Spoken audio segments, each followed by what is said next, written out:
ఉండండి ఒక నిమిషం. పవన్ గారు స్టార్ట్ చేయొచ్చండి.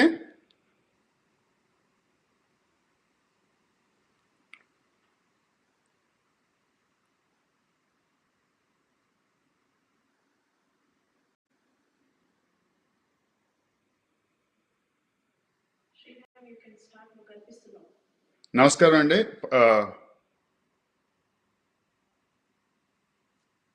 పవన్ గారు స్టార్ట్ చేయొచ్చా?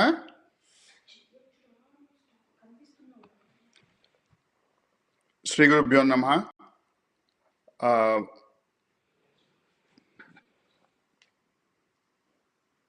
శ్రీ గురుభ్యో నమః అండి. శ్రీమన్ మహాగణపతయ నమః. నమో భగవతే శ్రీ రమణాయ నమః. పూజ్యులు గురువు గారు శ్రీ సామవేద షణ్ముఖ శర్మ గారికి పాదాభివందనాలు.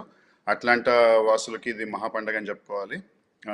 సో ఈనాడు మాకు రమణ భగవాన్ యొక్క జీవిత విశేషాలు అవన్నీ వినే భాగ్యం కల్పించినందుకు నేను ముందస్తుగా మా అట్లాంటా పుర ప్రముఖులు హిందూ టెంపుల్ వ్యవస్థాపకులైనటువంటి శ్రీ డాక్టర్ బికే మోహన్ గారిని, గురువు గారిని ఆహ్వానించి ఇవాళ దృశ్య శ్రవణ మాధ్యమం ద్వారా మాకు ప్రవచన భాగ్యం కలగజేయమని కోరుతున్నాను.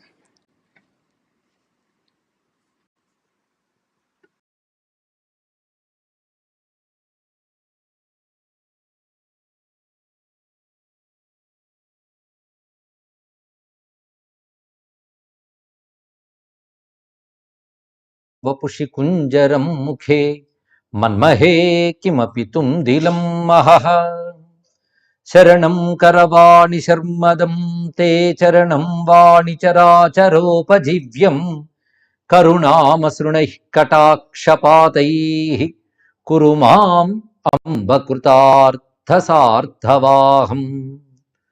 శారదా శారదాంభోజవదనా వదనాంబుజే సర్వదా సర్వదాస్మాకం సన్నిధిః సన్నిధిం క్రియాత్. విమలపటీ కమలకుటీ పుస్తక రుద్రాక్ష శస్తహస్తపుటీ కామాక్షి పక్ష్మలాక్షి కలిత విపంచీ విభాసి వైరించి వగర్థావివ సంపృక్తౌ వాగర్థ ప్రతిపత్తయే జగతః పితరౌ వందే పార్వతీ పరమేశ్వరౌ. గురవే సర్వలోకానాం భిషజే భవరోగిణాం నిధయే సర్వవిద్యానాం దక్షిణామూర్తయే నమః. నారాయణ సమారంభాం వ్యాసశంకర మధ్యమాం అస్మదాచార్య పర్యంతాం వందే గురు పరంపరాం.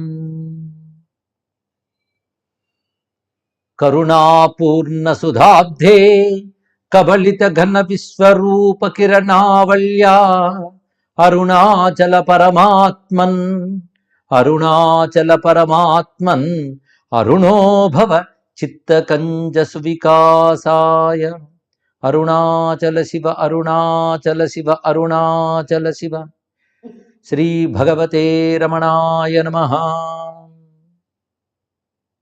సహృదయులందరికీ కూడా నమస్కరిస్తూ, మన భారతదేశంలో మహాత్ములు వారి యొక్క వ్యక్తిత్వ సందేశాలు, వాటి వైభవాలు చెప్పుకుంటూ వస్తున్నాం. ఆ వాహికలో ఇది 3వ విషయం. ఇప్పుడు మనం చెప్పుకుంటున్నది భగవాన్ శ్రీ రమణ మహర్షుల యొక్క జీవితము, వ్యక్తిత్వము, సందేశము ఇత్యాది విశేషాలు. రమణ మహర్షి గురించి ప్రపంచ ప్రసిద్ధి ఉన్నది. ఇది సనాతన ధర్మం యొక్క గొప్పతనం విశ్వమానవాళికి అంతరికీ అవసరము అనే విషయాన్ని రమణుల వారి ద్వారా రుజువైనది. వారిచ్చినటువంటి వేదాంతం వేదాంతముల యందు ప్రస్తావించబడినటువంటి తత్వశాస్త్రం. ఆ తత్వానికి తాను ఒక ప్రత్యక్ష ఉదాహరణగా ఉన్నారు. పండితుడిగా పరిశోధించి చెప్పినటువంటి విషయం ఒకటైతే, అది తానే అనుభవ స్వరూపంగా బోధించినటువంటి విజ్ఞానం గొప్పది. రమణుల వారు అటువంటి వారు. ఆయన జీవన్ముక్తులు, మహాయోగీశ్వరులు. అటువంటి వారి యొక్క జీవన వ్యక్తిత్వ వైభవాలు అధ్యయనం చేయడం మనల్ని మనం తరింపజేసుకోవడమే. అటువంటి మహాత్ముల స్మరణ మనల్ని ధన్యుల్ని చేస్తుంది. ఇవాళ ధన్యతను మనం పొందుతున్నాం. ఈ వాహికలో ఇవాళ రేపు మనం చెప్పుకునేటువంటి ఈ రమణుల యొక్క దివ్య జీవిత వ్యక్తిత్వ సందేశ వైభవాలకి వేదికగా ఉన్నటువంటిది అట్లాంటాలోని సహృదయుల బృందం. ఈ సౌహృదుల బృందం ప్రధానంగా శ్రీ అత్తిలి శ్రీరామ్ గారిని కేంద్రంగా తీసుకుంటూ మోహన్ గారు, కృష్ణ గారు, అదేవిధంగా మేడూరు శ్రీనివాస్ గారు వీళ్ళందరూ కలిసి చక్కగా ఉత్సాహంగా దీనికి ముందుకు వచ్చారు. వారందరికీ కూడా భగవాన్ యొక్క అనుగ్రహం లభించాలని కోరుకుందాం. అదేవిధంగా అట్టాంటాలో ప్రసిద్ధి చెందిన హిందూ టెంపుల్ యొక్క సహకారం దీనికి చాలా ఉన్నది. గతంలో నా ప్రవచనాలు కూడా అక్కడ నిర్వహించడం జరిగినది.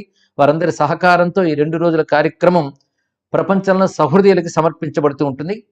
ఇప్పుడు రమణ వారి యొక్క జీవితాన్ని చెప్పుకోవాలంటే వారి జననం తమిళనాడులో తిరుచుళి అనే ప్రాంతంలో జరిగినది. ఆ తిరుచుళికి త్రిశూలపురం అనే సంస్కృతంలో నామం. స్కాంద పురాణాలు ఈ క్షేత్రం గురించి వైభవంగా ఉన్నది. ఇది శివక్షేత్రం. ఇక్కడ పరమేశ్వరుడు భూమినాథేశ్వరుడు అనే పేరుతో ఉంటాడు. అమ్మవారి పేరు సహాయాంబ. ఆ దివ్యమైన క్షేత్రంలో మహానుభావులు సుందరమయ్యర్ గారు, ఆయన భార్య అలగమ్మ, ఆ దంపతులకు ఈయన 2వ సంతానంగా కలిగారు. అది కూడా 1879 డిసెంబర్ 29వ తేదీన పునర్వసు నక్షత్రంలో ఈయన జన్మించారు. ఈయన అన్నగారి పేరు నాగస్వామి. అయితే వీరు బాల్యం నుంచి చక్కగా సకాలంలో ఆయనకు ఉపనయనాదులు జరిగినవి. అయినప్పటికీ కూడా చదువు తిరుచులిలో తమిళ చదువు ఎంతవరకు ఉందో అంతవరకు చదివించారు. అక్కడ ఇంగ్లీష్ మాధ్యమం లేకపోవడంతో సుందరమయ్యర్ గారు తన తమ్ముడు ఇంటికి చదువుకు పంపించారు. వాళ్ళ తమ్ముడు, పెద్ద తమ్ముడు సుబ్బయ్యర్, ఇంకా 2వ తమ్ముడు కూడా ఉన్నాడు. కానీ పెద్ద తమ్ముడు దిండిగల్ ప్రాంతంలో అప్పుడు ఉండేవారు తమిళనాడులో. అక్కడికి ఈయన పంపించారు. ఈయన పుట్టుకతో ఈయన పేరు వెంకటేశ్వర. తర్వాత వాళ్ళ నాన్నగారు వెంకటరామన్ అనే పేరుతో పాఠశాలలో చేర్పించారు. కానీ వెంకటరామన్ అనే పేరున్నది. అయితే ఆయన ఇంటి పక్కన లక్ష్మణయ్యర్ గారు ఒకరు ఉండేవారు. ఆయన ఇన్ని రమణి అని పిలిచేవారు. అయితే వారు తెలుగులో మంచి పండితులు. అలా వారికి తెలుగు కుటుంబాలతో అనుబంధం అప్పటి నుంచి ఉన్నదని మనకు తెలుస్తున్నది. అయితే వెంకటరామన్ గారు అంటే ఇప్పుడు మన ఈ యోగీశ్వరుడు, తర్వాత కాలంలో రమణ మహర్షి అయినటువంటి వెంకటరామన్ ఆ దిండిగల్లో హెడ్ గుమస్తాగా సబ్ రిజిస్ట్రార్లో పనిచేస్తున్నటువంటి తన బాబాయ్ గారి ఇంట్లో ఉంటూ చదువుకునేవాడు. అప్పటికి వాళ్ళ అన్నయ్య నాగస్వామి కూడా అక్కడే ఉన్నారు. అయితే నాగస్వామి చక్కగా చదువుకెళ్తున్నారు, కానీ చదువు పట్ల పెద్ద ఆసక్తి లేదు. కానీ ఏకసంతాగ్రాహి. అందున గణితం, ఇంగ్లీషు ఇలాంటి సబ్జెక్టుల మీద ఆసక్తి లేదుట. ఆ తమిళ భాష, ఆ వ్యాకరణం, ఆ కవిత్వం అవంటే చాలా ఇష్టం ఆయనకి. మొత్తానికి అక్కడ చదువుకుంటూ ఉన్నారు. ఆ సమయంలో కొంతకాలం తర్వాత సుందరమయ్యర్ గారికి 48 సంవత్సరాల వయస్సులోనే అనారోగ్యానికి గురయ్యారు. అప్పుడు నాగస్వామికి 16 సంవత్సరాలు, వెంకటరమణకి 12 సంవత్సరాలు. అంతేకాకుండా వాళ్ళకి తమ్ముడు ఒకడు ఉన్నారు, 3వ కుమారుడు నాగసుందరం. ఇక చెల్లెలు అలమేలుమంగ. మొత్తం 4 సంతానం సుందరమయ్యర్ గారికి. 2వ ఆయన వెంకటరమణ గారు, ఆయన తర్వాత కలిగినటువంటి వారు తమ్ముడు, చెల్లెలు. అయితే తండ్రి అనారోగ్యం కారణంగా బాబాయ్తో కలిసి అన్నదమ్ములిద్దరూ తిరిగి తిరుచులు చేరుకున్నారు. కానీ అక్కడ చేరుకున్న కొన్నాళ్ళకల్లా తండ్రి దివంగతులయ్యారు. అప్పుడు కర్మకాండంతా పూర్తయిన తర్వాత మళ్ళీ బాబాయ్తో కలిసి ఆయన తిరిగి దిండిగల్కు చేరుకున్నారు. అయితే దిండిగల్లో ఉద్యోగం చేస్తున్నటువంటి ఆయన సుబ్బయ్యర్ గారు ఉద్యోగరీత్యా ఊరు మారారు. అది మధురైకి చేరుకున్నారు. ఇక్కడ వెంకటరమణ గారు మధురైలోనే ఇప్పుడు ప్రధానంగా చదువుకుంటూ ఉన్నారు. ఈ మధురై గొప్ప మలుపులు తిప్పినటువంటిది. ఈ మధురైలో చదువుకుంటున్నటువంటి సమయంలో విశేషమైన కొన్ని అంశాలు జరిగాయి. ఇది తర్వాత జీవితానికి ప్రాతిపదిక. చిన్నతనం నుంచి వెంకటరామన్ గారు ఆటల్లో గొప్ప ఆసక్తి. అంతేకాదు వేగే నదిలో తోటి స్నేహితులతో కలిసి ఈతలు కొట్టేవారట. అదేవిధంగా చలమలు తవ్వేవారు. ఆ చలమల్లో నీళ్లు పుచ్చుకునేవారు. ఇలా ఉత్సాహంగా ఉండేటువంటి వారు. అయితే ఈయన ఖచ్చితంగా ప్రతి శని ఆదివారాల్లో సుబ్రహ్మణ్య స్వామి ఆలయానికి వెళ్ళి ప్రదక్షిణలు చేయడం వెంకటరమణ గారు బాగా అలవాటు. అయితే ఆయనకి చిన్నప్పటి నుంచి అరుణాచలం అనే పేరు వింటే చాలు స్పందిస్తుందట. ఆయనకు అరుణాచలం అనేది క్షేత్రము, కొండ అని ఎప్పుడు ఆయనకు తెలియదు కూడా. అదొక క్షేత్రం అనుకోలేదు. అరుణాచలం అంటే భగవంతుడనే భావంతో ఉండేవాడు. ఒకప్పుడు ఆయన బడికి వెళ్తూ ఉంటే పక్కన ఇంట్లో ఉన్నటువంటి లక్ష్మయ్యర్ అన్న ఆయన కుమారుడు రామస్వామి అయ్యర్ ఎదురయ్యాడు. ఇన్నాళ్ళు కనిపించలేదు, మీరు ఏ ఊరు వెళ్ళి వస్తున్నా అని అడిగారు ఈయన. అరుణాచలం అనగానే ఏదో దివ్యావేశం వచ్చింది. అరుణాచలమా, అది ఎక్కడుంది? ఎందుకంటే అరుణాచలం పేరు విన్నా అనుకున్న ఒక తెలియని ఆనందం, అది భగవత్ స్వరూపం అనుకున్న వాడికి అరుణాచలం ఒక ప్రాంతమని, ఆ ప్రాంతంకి వెళ్ళి వచ్చేది మాట ఆశ్చర్యం కలిగించి అరుణాచలం ఎక్కడుంది అంటే తిరువన్నామలై అంటారు దాన్ని, ఆ పేరు వినలేదా, అదే అరుణాచలం అని చెప్పారు. అదొక పర్వతం అయ్యా అన్నారు. అరుణాచలం అనగానే భగవంతుడు అనుకున్న అతనికి పర్వతం అనగానే కొంచెం నిస్పృహ కలిగిందిట. ఇది భావిలో ఆయన రమణ మహర్షి అయ్యాక ఆ అనుభూతిని ఒక్కసారి తలంచుకుంటూ చెప్తున్నారు. అరుణాచల మాహాత్మ్యం పరమాద్భుతం. నాకు చిన్నతనం నుంచి అరుణాచలం అంటే సాక్షాత్ భగవంతుడనే స్ఫురణ అనిపించేది.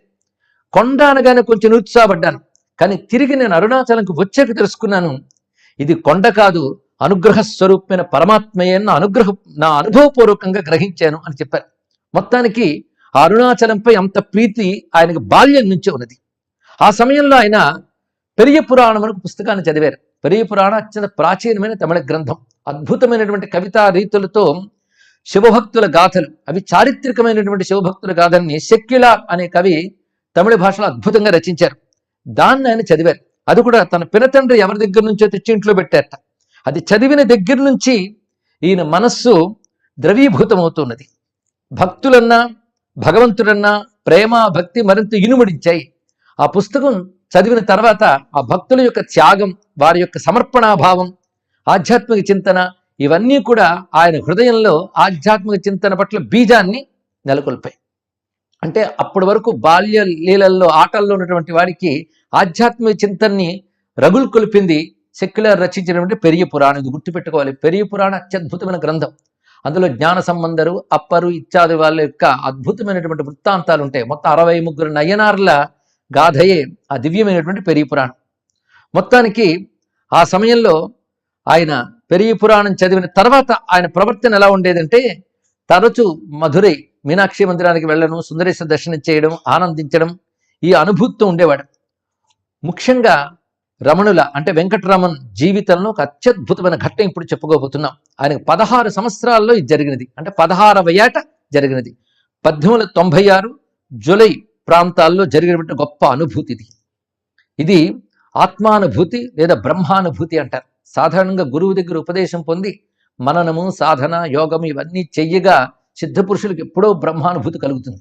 కానీ గత జన్మల నుంచి ఏ సాధన చేశాడో ఈ మహానుభావుడు, అది ఈ జన్మలో గురూపదేశం అవసరం లేకుండా ఆత్మానుభూతి కలిగింది. ఆత్మానుభూతికి అరుణాచలం నేపథ్యం కావచ్చు, సెక్యులర్ పెరియ పురాణం ఒక రగులు కలిపినటువంటి ప్రేరణ కావచ్చు. మొత్తానికి ఆత్మానుభూతి కలిగిన ఘట్టం చాలా విశేషమైనటువంటిది. అది ఆధ్యాత్మిక చరిత్రలోనే ఒక అపూర్వ ఘట్టం అని వర్ణించవచ్చు. ఇందులో ఏమాత్రం అతిశయోక్తి లేదు. దీని గురించి ఆయన రమణ మహర్షి అయిన తర్వాత తన భక్తులకు ఆయనే వివరించారు. ఆయన మాటల్లోనే చెప్పుకుందాం. మధురని నేను శాశ్వతంగా వదలడానికి 6 వారాల ముందు నా జీవితంలో ఒక పెనుమార్పుతో కూడినటువంటి ఒక సంఘటన జరిగింది. ఇది హఠాత్ పరిణామం. అప్పుడు నేను ఒంటరిగా నా పినతండ్రి గారి ఇంటి పై అంతస్తులో కూర్చున్నాను. అసలు నాకు ఎప్పుడు సుస్థి లేదు, అనారోగ్యం అనేది లేదు, బలమైన శరీరమే నాది, అస్వస్థత లేదు. ఆ సమయంలో కూడా నాకు పూర్ణమైన ఆరోగ్యంతో ఉన్నాను. కానీ హఠాత్తుగా నేను మరణిస్తానేమో అనేటువంటి ఒక పెద్ద భయం ఆవరించింది. మరణిస్తానేమో కాదు, మరణిస్తున్నాను అనేటువంటి భావం కలిగేది భయంగా నన్ను ఆవరించింది. పైగా నాకు ఆరోగ్యంలో లోపమేం లేదని చెప్పాను కదా. అసలు ఈ భయానికి కారణం ఏమిటా అని నేను ఆలోచించలేదు. నేను చనిపోతున్నానని మాత్రం నాకు తోచింది. వెంటనే ఏం చేయాలని ఆలోచన కలిగింది. చనిపోతున్నాను కదా, ఏం చేయాలి? డాక్టర్ని కానీ, పెద్దల్ని కానీ, స్నేహితుల్ని కానీ, ఇంట్లో వాళ్ళని కానీ పిలవాలని కూడా నాకు ఆలోచన రాలేదు. అక్కడికక్కడే ఆ సమస్యను పరిష్కరించుకోవాలనుకున్నాను. పైగా మృత్యు భీతి నాకు ఆవరించింది ఎప్పుడో. అసలు మృత్యు అంటే ఏమిటి, అసలు మరణం అంటే ఏమిటి అని ఆలోచించి, మరణం అనగా శరీరం కదలకుండా ఉండడం, ఊపిరి ఆగడం అనేటువంటి భావం కలిగి ఆ శరీరాన్ని బిగబెట్టి అవయవాలన్నీ కూడా చాచి శవంలా పడుకున్నాడు ఆయన. అప్పుడు ఏ మాట ఉచ్చరించలేనటువంటి పరిస్థితి, పెదాలు బిగబెట్టి బంధించాను. క్రమంగా ఈ శరీరం మరణించింది అని భావం కలగగానే శరీరం కట్టెలాగా అయిపోయింది. ఇంకా నేను మరణించాను, నా శవాన్ని కట్టి శ్మశానాన్ని తీసుకుపోయి బూడిద చేస్తారు. ఇప్పుడు నా శరీరం మరణించింది, స్తబ్దుగా ఉంది అని అనుకుంటున్నది ఎవరు? ఇది ఆలోచన మొదలుపెట్టాడు ఆయన. శరీరమే నేనైతే శరీరం కదలకుండా స్తబ్దంగా నిశ్శబ్దంగా ఉంది కదా. శరీరం అలా ఉన్నప్పటికీ కూడా నేననే స్మృతి నేను ఎక్కడి నుంచి అనుభవిస్తున్నాను? శరీరం ద్వారా అంటే శరీరం నిశ్చలంగా ఉన్నది.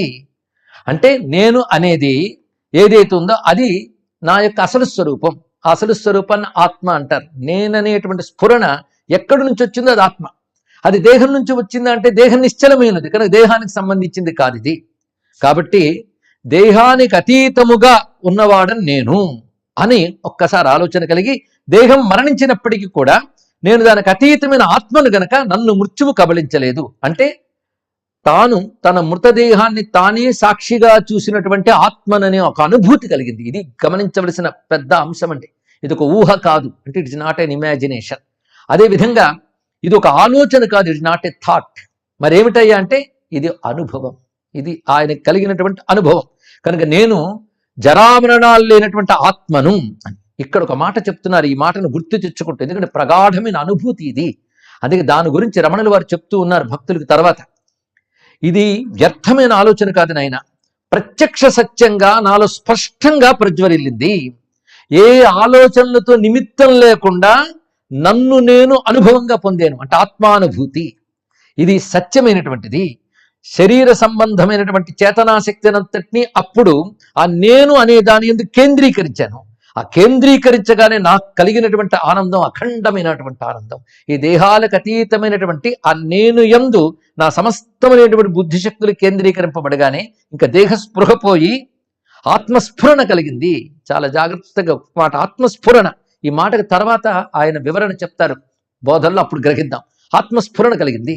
ఆత్మస్ఫురణ కలిగిన తర్వాత మళ్ళీ నేను మేల్కొన్నట్లుగా శరీరం మామూలు పనుల్లో పడుతూ ఇంకా జీవన వ్యవహారంలో వచ్చాను. కానీ ఈ ఆత్మానుభూతి కలిగిన తర్వాత నా జీవిత శైలి మారిపోయిందన్నాడు. అంటే గొప్ప గురువు ద్వారా శిక్షణ పొందినటువంటి యోగి సిద్ధదశలో దేన్ని అనుభవిస్తాడో దానిని అప్రయత్నంగా అనుభవంలోకి తెచ్చుకున్నారు రమణుల వారు. అంటే ఇది ఒకానొక దివ్యశక్తి ఆయన గురువుగా ఇచ్చినటువంటి అనుగ్రహం. ఆ దివ్యశక్తి ఏమిటి తర్వాత పరిశీలిద్దాం. మొత్తానికి గత జన్మల సాధనలన్నీ పండిపోయి ఇప్పుడు సిద్ధించాయి. ఇది ఆత్మానుభూతి అంటారు దీన్ని. అప్పుడు ఒక మాట అంటున్నారు. నిజానికి ఈ వాక్యం బాగా గుర్తుపెట్టుకుని ఆలోచించుకోవాల్సిన గొప్ప విషయం. నేను తిరిగి మళ్ళీ దేహస్పృహలోకి వచ్చి లోక వ్యవహారాలు ఉన్నాను. ఇన్ని లోక వ్యవహారాల్లో ఉన్నా నేను పొందిన ఆత్మానుభూతి చెదరలేదు. అంటే ఈ శరీరంతో నేను మళ్ళీ చదువుకుంటున్నా, తిరుగుతుంటున్నా, తింటున్నా, ఆడుకుంటున్నా. నేను ఈ శరీరాన్ని కాను. ఈ శరీరాన్ని, ప్రపంచాన్ని నడుపుతున్నటువంటి ఒక శాశ్వతమైనటువంటి సచ్చిదానంద రూపమైన ఆత్మయే నా స్వరూపం. అనుభూతి నాకు సంపూర్ణంగా ఉండని ఉంది. అయితే ఇతర ఆలోచనలు, అదేవిధంగా ఇతర ఆచరణలు ఏమీ మానలేదు, ఇవి జరుగుతూనే ఉన్నాయి. కానీ నా ఆత్మానుభూతి అలాగే ఉంది. ఇది తెలుసుకోవాలి. అంటే ఆత్మానుభూతి పొందిన సిద్ధపురుషుడు కూడా ప్రపంచంలో వ్యవహరిస్తున్నా, ఆలోచనలు చేస్తూ ఉన్నా అతడు వాటికి అంటుకోడు. అవి జరిగిపోతూ ఉన్నప్పటికీ వాటి సాక్షిగా చూస్తూ ఉంటాడు. ఆ స్థితి ఆయనకి ఆ 16 ఏట లభించింది. ఇది పరిశీలించాలి. దీనికి ఆయనకు మంచి మనకు అర్థం అవడానికి ఉపమానం చెప్తున్నారు మహానుభావులైన రమణులు. ఏమనంటే, ఒక సంగీతంలో రకరకాల స్వరాలు, రాగాలు ఉంటాయి. స్వరాలు మారుతూ ఉంటాయి, రాగాలు మారుతూ ఉంటాయి, కానీ శృతి ఒక్కటే ఉంటుంది ఇక్కడ. అలా ఒకే శృతిని ఆధారం చేసుకుని స్వరాలు, రాగాలు మారుతూ ఉన్నప్పటికీ మారని శృతి ఎలా ఉంటుందో, అలాగే రకరకాల ఆలోచనలు, రకరకాల ఆచరణలు, రకరకాల సంఘటనలు మారుతూ ఉన్నా శృతిలాగా నేను అనే ఆత్మానుభూతి మారకుండా ఉంది అని చెప్పారు. ఇది చాలా గొప్ప విషయం. ఇది జీవన్ముక్తుల సిద్ధావస్థలో ఎలా ఉంటారన్నది అర్థం చేసుకోవడానికి పనికొచ్చే గొప్ప ఉపమానం. ఇంత ఉపమానాన్ని ఎంతో తేలిగ్గా అలవోగ్గా చెప్పారు మహానుభావులు. అంతేకాదు ఆ తర్వాత నుంచి ఆయన స్వరూపం ఎలా ఉన్నదంటే, ఏ పనులు చేస్తున్నప్పటికీ కూడా నా బుద్ధి ఆ నేను అనే దాని యందే కేంద్రీకృతమై ఉన్నది. ఈ సంఘటనగా పూర్వం నా ఆత్మపై నాకు అంత స్పష్టమైన అవగాహన లేదు. ఇప్పుడు నాకు శాశ్వతంగా అందులోనే ఉన్నాను. అందుకే నాకు అభిలాష మనకు దేని మీద కూడా లేదు అనే విషయాన్ని ఆయన చెప్పారు. ఇప్పుడు ఈ చెప్పిన విషయం అంతా ఆయన మాటలు యథాతథంగా మనం ఇప్పుడు చెప్పుకున్నాం. వాటిని ఆంగ్లంలో అనువాదం చేసి ఇప్పటికీ మనకి రమణ మహర్షి ఆశ్రమం దగ్గర మాతృభూతేశ్వరాలయం ముందున్న హాల్ గోడకు అమర్చారు, మనం చదువుకోవచ్చు. అందులో ఉన్న వాక్యాలే ఇప్పుడు మనం చెప్పుకున్నాం. ఈ ఆత్మానుభూతి పొందిన తర్వాత రమణుల వారి జీవితం మారిపోయింది. అంతవరకున్న జీవితం వేరు, ఇక్కడి నుంచి జీవితం వేరు. ఇంకా ఆకర్షణలు, ప్రాపంచిక విషయాలతో అంటుకోవడాలు పూర్తిగా వెళ్ళిపోయాయి. వేదాంత విలువల మీద ఆకర్షణ పెరిగింది. వ్యవహారిక జీవితం అతని మనస్సు నుంచి తొలగిపోయింది. ఉదాసీనంగా ఉండేవట, దేని మీద మమకారం లేదు, ఎక్కువగా ఏకాంతం. ఆ ఏకాంతంలో కళ్ళు మూసుకుని ఉండేవారు. ఎందుకంటే సమయం దొరికితే చాలు బుద్ధి అంతర్ముఖమైపోయింది. అంతర్ముఖమై ఆత్మానుభూతిని పొందుతూ ఉండేది. అంతేకాదు వినయం, సహనం, సాధు లక్షణం, నిర్లిప్తత ఇవి ఆయనకి సహజంగా ఏర్పడ్డాయి. అలాగే వైరాగ్యంతో కూడిన ఒక పరాభక్తి కలిగింది. ఆ గొప్ప మాట అంటారు, ఆ మృత్యురూపమైన అనుభవంతో నాలో భక్తి అనే జల ఆవిర్భవించి నన్ను ముంచెత్తి వేసిందయ్యా అన్నారు. ఆ సమయంలో ఆయనకి శరీరంలో ఒక మంట లాంటిది వచ్చేది అప్పుడప్పుడు. వెంటనే మధుర మీనాక్షి సుందరేశ్వరుల సన్నిధికి వెళ్ళి కన్నీళ్లతో అనుగ్రహించండి అని ప్రార్థించేవారు. అప్పుడు ఆ మంట శమించేది. ఇది ఆయన తన అనుభూతిని తానే తర్వాత భక్తులకు చెప్తున్న మాటల నుంచి మనం గ్రహించాం. ఈ భక్తి రుచి నాకు మునిపెప్పుడు తెలియదు, ఇప్పుడు తెలుస్తున్నది. అంటే ఆత్మానుభూతి పొందిన తర్వాత ఆ భక్తి చాలా దృఢంగా ఉంది. దీన్ని బట్టి ఆత్మానుభూతి అనేటువంటి జ్ఞానము, భగవద్భక్తి ఈ రెండు వేరు కాదు అని తెలుస్తుంది. ఇక్కడ ఆత్మయే భగవంతుడు. నిజానికి అహమాత్మ గుడాకేశ సర్వభూతాశయ స్థిత అని పరమాత్మ చెప్పాడు కదా గీతలో. ఇక్కడ ఆత్మానుభూతి అంటే దాన్నే భగవద్ అనుభూతి అంటారు ఇక్కడ. అందుకే ఆయన ఆ దివ్యమైనటువంటి మధురై మీనాక్షి మందిరానికి వెళ్ళినప్పుడు ఆ శివలింగాన్ని, మీనాక్షమ్మను చూసి ఒక మాట అంటారు ఆయన, ఇవి ఇదివరకు నాకు కేవలం శిలా విగ్రహాల్లా కనబడ్డే, ఇప్పుడు సజీవమైనటువంటి మూర్తులు అని మాటి మాటికి గుడికి వెళ్ళేవారు. అంతేకాదు అక్కడ 63 నయనాల విగ్రహాలు వరుసగా ఉంటాయి శైవ మందిరంలో. వాటిని చూసి ఆయన కన్నీళ్లు కార్చేవారు. ఎందుకంటే వాళ్లకున్న దృఢభక్తిలో కొద్దిగా లభించినా చాలు కదా అని, ఆ భక్తిపై ఆయనకు అంత మమకారం. ఒకప్పుడు ఆయన 1896 ఆగస్టు మాసం మధ్యాహ్న సమయంలో ఆయన ఇంగ్లీష్ వ్యాకరణం సరిగ్గా నేర్చుకోవట్లేదని చూచి వ్రాత రాయమని టీచర్ చెప్పారు. ఆయన రాయిద్దామని ప్రయత్నిస్తూ ఉండగా 2 సార్లు రాసి విసుగొచ్చిందిట. విసుగొచ్చే పుస్తకాలు పక్కన పడేసి ధ్యానంలోకి వెళ్ళిపోయాడు. అప్పుడు అక్కడే చదువుకుంటున్న వాళ్ళ అన్నయ్య, ఆయన అప్పుడు కాలేజ్ చదువులు ఉన్నారు, ఆయన చూసి, ఓహో ఇలాంటి వేషాలు వేసే నీకు ఈ చదువు ఎందుకయ్యా, ఎక్కడికైనా పోరాదా అన్నట్టు. ఆ మాట అతనికి ఒక సందేశంలా వచ్చింది. ఈ చదువు ఎందుకు, ఎక్కడికైనా పోరాదా. మందలింపు ఆయనకి ఈశ్వర ఆదేశంలా కనిపించి ఎక్కడికి వెళ్ళాలి, ఎక్కడికి వెళ్ళాలి, ఇక్కడ కాదు అనగానే ఆయన మనస్సులోంచి అరుణాచలం అరుణాచలం అని స్ఫురణ వచ్చింది. వెంటనే ఇల్లు వదిలి వెళ్ళాలని సిద్ధపడ్డారు. అప్పుడు అన్నతో ఒక మాట చెప్పారు, ఇవాళ 12 గంటల స్కూల్లో నాకు ఎలక్ట్రిసిటీకి సంబంధించిన క్లాస్ ఉంది కాబట్టి నేను స్కూల్కి వెళ్ళాలి అని. వెంటనే అన్న, సరే కింద పెట్టెలో 5 రూపాయలు ఉన్నాయి, పిన్నిని అడిగి తాళం చెవి తీసుకుని ఆ 5 రూపాయలు తీసుకువెళ్ళి నా కాలేజీ ఫీజు కట్టి వెళ్ళిపో తోవలో అని చెప్పాడు. ఆయన తిన్నగా వెళ్ళి 5 రూపాయలు తీసుకుని అందులోంచి మళ్ళీ 3 రూపాయలు తీసుకుని 2 రూపాయలు అక్కడే పెట్టి కాగితం మీద ఒకటి రాసి పెట్టి వెళ్ళిపోయాడు ఆయన. ఏమనంటే, నేను నా తండ్రిని వెతుక్కుంటూ నా తండ్రి ఆజ్ఞానుసారం ఇక్కడి నుంచి బయలుదేరుతున్నాను. నేను వెళుతున్న సత్కార్యానికే గనక ఎవరూ నా గురించి చింతించకండి. పైగా నన్ను వెతకడానికి ద్రవ్యం ఖర్చు చెయ్యొద్దు. నేను మీ కాలేజీ జీతం కట్టట్లేదు. నాకు ప్రయాణానికి కావలసినటువంటి 3 రూపాయలు తీసుకున్నాను, 2 రూపాయలు ఉంచుతున్నాను అని చెప్పారు. అంతేగాని ఎక్కడికి వెళుతున్నాను ఏమీ చెప్పలేదు. ఇది ఆ కాగితం మీద వ్రాసి ఉంచి ఆయన వెళ్ళిపోయారు. ఆ వెళుతూ తిన్నగా ట్రైన్ ఎక్కి తిండివనానికి వెళదాం అనుకున్నారు. ఎందుకంటే ఒక పాత అట్లాస్ తీసుకుని అరుణాచలం ఎక్కడుందో చూసుకున్నట్ట. దాని ప్రకారంగా తిండివనానికి వెళ్ళాలి అని తెలుసుకుని వెళ్ళాడు. ఆయన రైల్వే స్టేషన్ బయలుదేరిపోయారు కానీ ట్రైన్ సంగతి ఆయనకు తెలియదు. నిజానికి ఆ సమయానికి రైలు బండి వచ్చి వెళ్ళిపోవాల్సిన సమయం, గంట ముందే ఉంది ట్రైన్ చేరేటప్పటికి. కానీ ఆ రోజు ఆశ్చర్యం ఏంటంటే ఆ రోజు గంట ఆలస్యంగా వచ్చింది ట్రైన్. అంటే అరుణాచలేశ్వరుడు రప్పించుకుంటున్నాడు. అది ఆయన ట్రైన్కి కూర్చోవడం ఆలస్యం, ధ్యానంలోకి వెళ్ళిపోయాడు. ఆ సమయంలో మౌల్వి వెంకట్రామన్ని పలకరించి ఆయన పక్కన కూర్చుని, ఎక్కడికి వెళుతున్నావు అంటే అరుణాచలం వెళ్ళాలి, అందుకే తిండివనం దాకా టికెట్ తీసుకున్నాను అన్నాడు ఆయన. తిండివనం దాకా వెళ్ళక్కర్లేదు నాయన, విల్లుపురంలో దిగితే నువ్వు తిరువన్నామలై వెళ్ళవలసిన ట్రైన్ పట్టుకోవచ్చు అన్నారు. అలాగే అన్నాడు ఆయన. ఈ లోపల అక్కడి నుంచి మౌల్వి వెళ్ళిపోయాడు. తెల్లవారుజాము 3 గంటలకి రైలు విల్లుపురం చేరింది. ఆయన అక్కడ దిగి తిరువన్నామలైకి అక్కడి నుంచి కాలినడకన వెళదాం అనుకున్నారు. అక్కడికి కొంత దూరంలో మాంబలం పట్టు అనేటువంటి ప్రాంతానికి రైలు టికెట్ తీసుకుని అక్కడిది కాలినడకన బయలుదేరుతున్నాడు. ఎన్ని కష్టాలు పడో చేరుకున్నారు అరుణాచలం, అంత తేలిగ్గా కాదు. పైగా చిన్నపిల్లవాడు, ఆయనకి తెలియదు కూడా అక్కడ ఉన్నటువంటి దారులు. కేవలం ఊహ మీద ఆసక్తి మీద బయలుదేరుతున్నాడు. ఆ వెళుతూ ఉండగా తోవలో అరయని నల్లూరు అనే గ్రామాన్ని చేరుకున్నాడు. అక్కడ కొండెక్కాడు. ఆ కొండ మీద శివుడు ఉన్నాడు. అది శివాలయం, అతుల్యనాథేశ్వరుడు అని పేరు. అక్కడ ఆ స్వామిని చూసి, ఇంకా పూజారి రాలేదని చెప్పి మండపంలో ధ్యానంలో ఉన్నట్టు. కొంతసేపటికి పూజారి వచ్చి తలుపు తెరిచి పూజ చేస్తున్నాడు. కానీ ఈయన ధ్యానంలో ఉండగా ఒక మహాజ్యోతిపుంజం ఆయనకు దర్శనం ఇచ్చింది. ఆ కాంతిపుంజం కనబడగానే ఆశ్చర్యపోయాడు. ఆ వెలుగు తప్ప మరొకటి కనిపించట్లేదు. సూర్యప్రకాశమేమో అనుకున్నాడు, కానీ అప్పుడు సూర్యుడు అక్కడ ఉన్నటువంటి సమయం కాదు.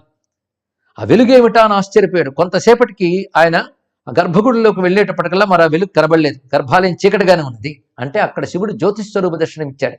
చిత్రం ఏంటంటే జ్ఞాన సంబంధ చరిత్రలో ఆయనకి ఈ ఆలయంలో ఈ మండపంలో జ్యోతి దర్శనం అయ్యింది అని వృత్తాంతం ఉన్నది. ఆ అనుభూతి ఈయనకు కూడా కలిగింది అని తెలుసుకోవాలి. అదేవిధంగా అక్కడి నుంచి వస్తూ ఉండగా ఒక 6 ఫర్లాంగుల దూరంలో కీలూరు అనే ప్రాంతంలో వీరాట్టేశ్వరుడు శివుడు ఉన్నాడు. ఆ ఆలయ దర్శనం కూడా చేసుకున్నారు. అక్కడి నుంచి తిన్నగా వస్తూ ఉండగా, పైగా ప్రసాదం అడిగిన అర్చకులు పెట్టలేదుట, ఆకలి వేస్తుంది దానికి. ఆ సమయంలో గోకులాష్టమి. ఒక చోట ఒక తల్లి ఈయన్ని చూడగానే భక్తి కలిగి కృష్ణుడే వచ్చాడు అని చెప్పి ఆయనకి సరైనటువంటి ఆహారం పెట్టింది. అంతేకాదు ప్రయాణానికి కావలసినటువంటి ఆహారం మూట కట్టు కూడా ఇచ్చిందిట. మొత్తానికి ఆయన అక్కడి నుంచి తిన్నగా అరుణాచలానికి చేరుకున్నారు. అక్కడికి చేరిన మహానుభావుడు తిరిగి అరుణాచలంలో ఐక్యమయ్యే వరకు ఆ చోటు కదలలేదండి. అరుణాచలానికి అప్పుడు చేరుకున్నాడు. ఆ చేరడం ఎలా చేరాడంటే, అక్కడికి చేరగానే ఆయన మహదానందం కలిగి మనస్సు గాలిలో తేలిపోతున్నట్లు అనిపించింది. తన ఒంటిని తానే మర్చిపోయాడు. తిన్నగా అరుణాచల దేవాలయంలోకి వెళ్ళాడు. ఆశ్చర్యం ఏంటంటే అప్పుడు ఎవరూ లేరు, అక్కడ నిర్మానుష్యంగా ఉంది, ద్వారాలన్నీ తెరుచుకున్నాయి. ఈ మహానుభావుడు తిన్నగా వెళ్ళిపోయి ఆ గర్భగుడిలోకి చేరి ఆనందంతో అప్పా నీ ఆజ్ఞ మేరకు వచ్చానయ్యా అన్నట్ట. అంతే, బొటబటా కన్నీళ్లు గారుస్తూ, దండాలు ప్రదక్షిణలు కాదు, గట్టిగా ఆలింగనం చేసుకున్నాడు శివుణ్ణి. అది ఆయన యొక్క పరిస్థితి. అది గొప్ప మనోహరమైనటువంటి అంశం. ఇక్కడ పరిపూర్ణమైన శరణాగతి అంటే ఏంటో అక్కడ తెలుస్తున్నది. ఇక్కడ ఆ తర్వాత తాను తెచ్చుకున్నటువంటి ఆ భక్ష్యాల పొట్లం కూడా విసిరేశాడు. అక్కడ చుట్టంతా పెరిగిపోయి ఉన్నది. అలాంటి పరిస్థితుల్ని బయటకు రాగానే కోనేటి దగ్గర ఒక ఆయన జుట్టు కత్తిరించుకుంటావా అని అడిగి తిన్నగా తీసుకువెళ్ళి క్షురకుడు ఇంటి దగ్గర విడిచిపెట్టి వెళ్ళిపోయాట. ఆయన ఎవడో తెలియదు, ఎందుకు ఇలా చేసాడో తెలియదు. ఆయన క్షురకుడి చేత ఏదో మరో లోకంలో మరో స్పృహలో ఉన్నట్టే తాను ఐచ్ఛికంగా కాకుండా అక్కడ కూర్చున్నాడు, జుట్టు గొరిగించుకున్నాడు. దానికంటూ కొంత డబ్బు ఇచ్చాడు. చిత్రం, ఆ తర్వాత అతడిలో ఎటువంటి వైరాగ్యం కలిగిందంటే, నిజానికి సన్యాసాశ్రమాన్ని స్వీకరించడానికి కావలసినటువంటి ప్రగాఢమైన వివేక వైరాగ్యాలు ఆయనలో ముప్పిరుగున్నాయి. దానితో తన చేతిలో మిగిలినటువంటి కాసింత డబ్బు కూడా పారవేశాడు. అంతేకాదు, తాను కట్టుకున్న వస్త్రాన్ని చించి ఒక పేలిక చేసి కౌపీనంగా కట్టుకుని మిగిలిన వస్త్రాలు విడిచిపెట్టేశాడు. అటుపై తాను వేసుకున్న యజ్ఞోపవీతాన్ని కూడా తీసివేశాడు. అంటే ఒక అవధూత స్థితికి వెళ్ళిపోయాడు ఆయన. ఆయనకు ఆత్మానుభూతి కలగడం, అరుణాచలేశ్వర దర్శనం కలగడం ఆ తర్వాత జరిగిన అంశం. అయితే శిరోజాలు తొలగించిన తర్వాత స్నానం చేయాలంటారు. ఆ సమయంలో ఆస్పృహ కూడా లేదు ఆయనకి. కానీ ఆశ్చర్యకరం ఏంటంటే అప్పటికప్పుడు బ్రహ్మాండమైన వర్షం కురిసింది. అంటే ఆయనకి దీక్షాస్నానంలాగా ఆకాశగంగా జలంతో స్నానం అయిపోయింది. దీన్ని బట్టి రమణుల జన్మ సామాన్యమైనది కాదు అని మనకు తెలుస్తున్నది. అప్పటికింకా వెంకటరామనే. ఆయన జన్మ సామాన్యమైనది కాదు. ఆయన అవధూత స్థితికి వెళ్ళిపోయారు పూర్తిగా. ఆ స్థితిలో అప్పుడు వర్షం కురిసింది. చిత్రం ఏంటంటే అరుణాచలంలో అప్పటి వరకు చాలా కాళ్ళు వర్షాలు లేవు. అప్పటి నుంచి ధారాపాతంగా వారం 10 రోజులు ఆగకుండా వర్షం కురిసింది. అంటే మహాత్ములు అడుగు పెట్టగానే జరిగినటువంటి అంశం. నిజానికి ఆయన అరుణాచలం వెళ్ళారని చెప్పడానికి లేదు, అరుణాచలేశ్వరుడు ఆయన రప్పించుకుని ఆ దివ్యమైన స్థితిని అనుగ్రహించాడు. ఇది నిజానికి సర్వమును అతిక్రమించిన ఒక అతీతమైన స్థితిని ఆయన పొందాడు.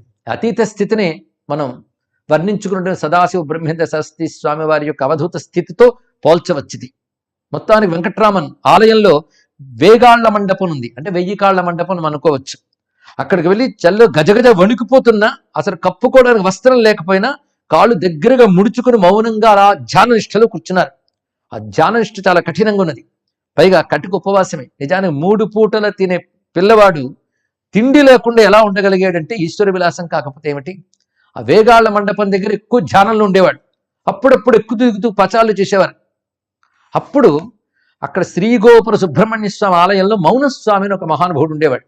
ఆయన తన శిష్యుడితో వస్తూ ఈయన చేస్తున్నటువంటి ధ్యానము, ఈయన క్రియలు పరిశీలించేవాడు. ఇతడు సామాన్యుడు కాడు అని తెలుసుకుని ఇతడు ఆకలితో ఉన్నాడు, అతడు ఆహారం తెచ్చివని శిష్యునికి సంజ్ఞ చేసి చెప్పాడు. ఆ శిష్యుడు ఇచ్చినటువంటి ఆహారం తీసుకున్నాడు. ఆ తర్వాత అక్కడే ఉన్నాడు. ఎవరైనా తెచ్చి ఇస్తే ఆ సమయంలో ఈయన ధ్యానం నుంచి బహిర్ముఖమైతే అప్పుడు తినేవాట, లేకపోతే అది కూడా లేదు. అలాగా ఎంతో కాలం ధ్యానంలోనూ ఉండిపోయేవాడు. బాహ్యస్మృతి అనేది లేని స్థితి. నిజానికి ఆ వయస్సులో ఆ స్థితి రావడం అంత సాధ్యమా? అయితే ఆనాడు తమిళ దేశంలో ఎవరైనా వైరాగ్యవంతులు చూస్తే పరదేశులు అనేవారు. అలాగే ఈయన్ని పరిశీలించక చాలా మంది పరదేశి అని పిలిచేవారు, అంటే వైరాగ్యవంతుడు అని అర్థం. అలాగే మొదటి పేరు ఈయనకి పరదేశి వచ్చిందండి. అయితే ఈయన మండపంలో ధ్యానం చేసుకుంటూ ఉంటే ఆకతాయి పిల్లలు అటు ఇటు తిరిగేవాళ్ళు ఇతను పిచ్చివాడు అనుకుని రాళ్ళు చిల్ల పెంకులు ఆయన మీద విసురుతున్నారు. కానీ ఈయన సహనంతోనే తన ధ్యానం తాను చేసుకుంటున్నాడు. ఒకప్పుడు తన ధ్యానానికి వీళ్ళు చేసిన అల్లరి, వీళ్ళు వేస్తున్న రాళ్ళు అంతరాయం కలిగిస్తున్నాయని వారి బారి నుంచి తప్పించుకోవడం కోసం ఈ పరదేశి అక్కడ ఉన్నటువంటి పాతాళలింగ గుహ ఉంది, దానిలో ప్రవేశించాడు. అక్కడ సాధన చేసుకుంటున్నాడు. ఎందుకంటే అక్కడ బాగా చీకటి ఉంటుంది, ఆ చీకట్లోకి ఇతరులు వెళ్ళలేరు, అందుకే పిల్లలు అక్కడికి వెళ్ళలేరు. ఆ పరదేశి అందులో ధ్యాన నిష్ఠలో కూర్చున్నాడు. చిత్రం ఏంటంటే ఆ ధ్యానంలో ఉన్నప్పుడు ఆ చీకట్లో ఉండే కీటకాలు ఆయన తొడ కింద భాగాన్ని కొరికేవి, రక్తం కారేది, వాటి వల్ల పుళ్ళు ఏర్పడేవి. కానీ ఆ ధ్యాన స్థితిలో నిశ్చలంగా కూర్చుని అవి కూడా లక్ష్య పెట్టేవాడు కాదు. అది ఆయన యొక్క గొప్ప స్థితి. అయితే అక్కడ కొంతమంది ఆయన యొక్క స్థితిని చూసి కొంతమంది ఆయనకు ఆహారం తెచ్చిచ్చేవారు. దొరికినప్పుడు స్పృహ వచ్చినప్పుడు తినేవాడు, లేనప్పుడు అది లేదు. ఇవి మనం పరిశీలించవలసిన అంశములండి. దీన్ని బట్టి ధ్యానము, సమాధి, యోగము, ఆత్మ ఇవి కేవలం ఒక ఊహలు కావు, కల్పితాలు కావు, ఇవి సత్యములే. వీటిని సాధించడానికి అనేక జన్మల సంస్కారములు ఉండాలి, భగవత్ ప్రేరణ ఉండాలని తెలియాలి. ఇది నేటి తరం తెలుసుకోవాల్సింది. ఎందుకంటే ప్రపంచాన్ని మొత్తం ఆకర్షించినటువంటి తత్వమే మూర్తి భవించినటువంటి వారు రమణులు. నేటికి కూడా పాశ్చాత్య దేశాల్లో మేధావులు రమణులు చెప్పినటువంటి ఆ దివ్య తత్వాన్ని అనుసంధానం చేసుకుంటూ ఉన్నారంటే అలాంటి మహాత్ములు పుట్టిన భారతదేశంలో పుట్టేమని మనం గర్వించాలండి. అయితే ఆయన గుహలో ఉన్నప్పుడు శేషాద్రి స్వామి అని ఒక యోగి ఈయన గుహలో ఉన్నాడని తెలుసుకుని ఆయన వచ్చి ఆ గుహలో కూడా పిల్లలు అప్పుడప్పుడు రాళ్ళు వేసేవారు లోపలికి వెళ్ళలేక. వాళ్ళందరినీ అదిలించి ఆయన కొంచెం కాచుకునేవాడు ఈయన్ని. ఆ శేషాద్రి స్వామి కంచికి చెందినవాడు, ఆయనకి ఇష్టదేవత కంచి కామాక్షి.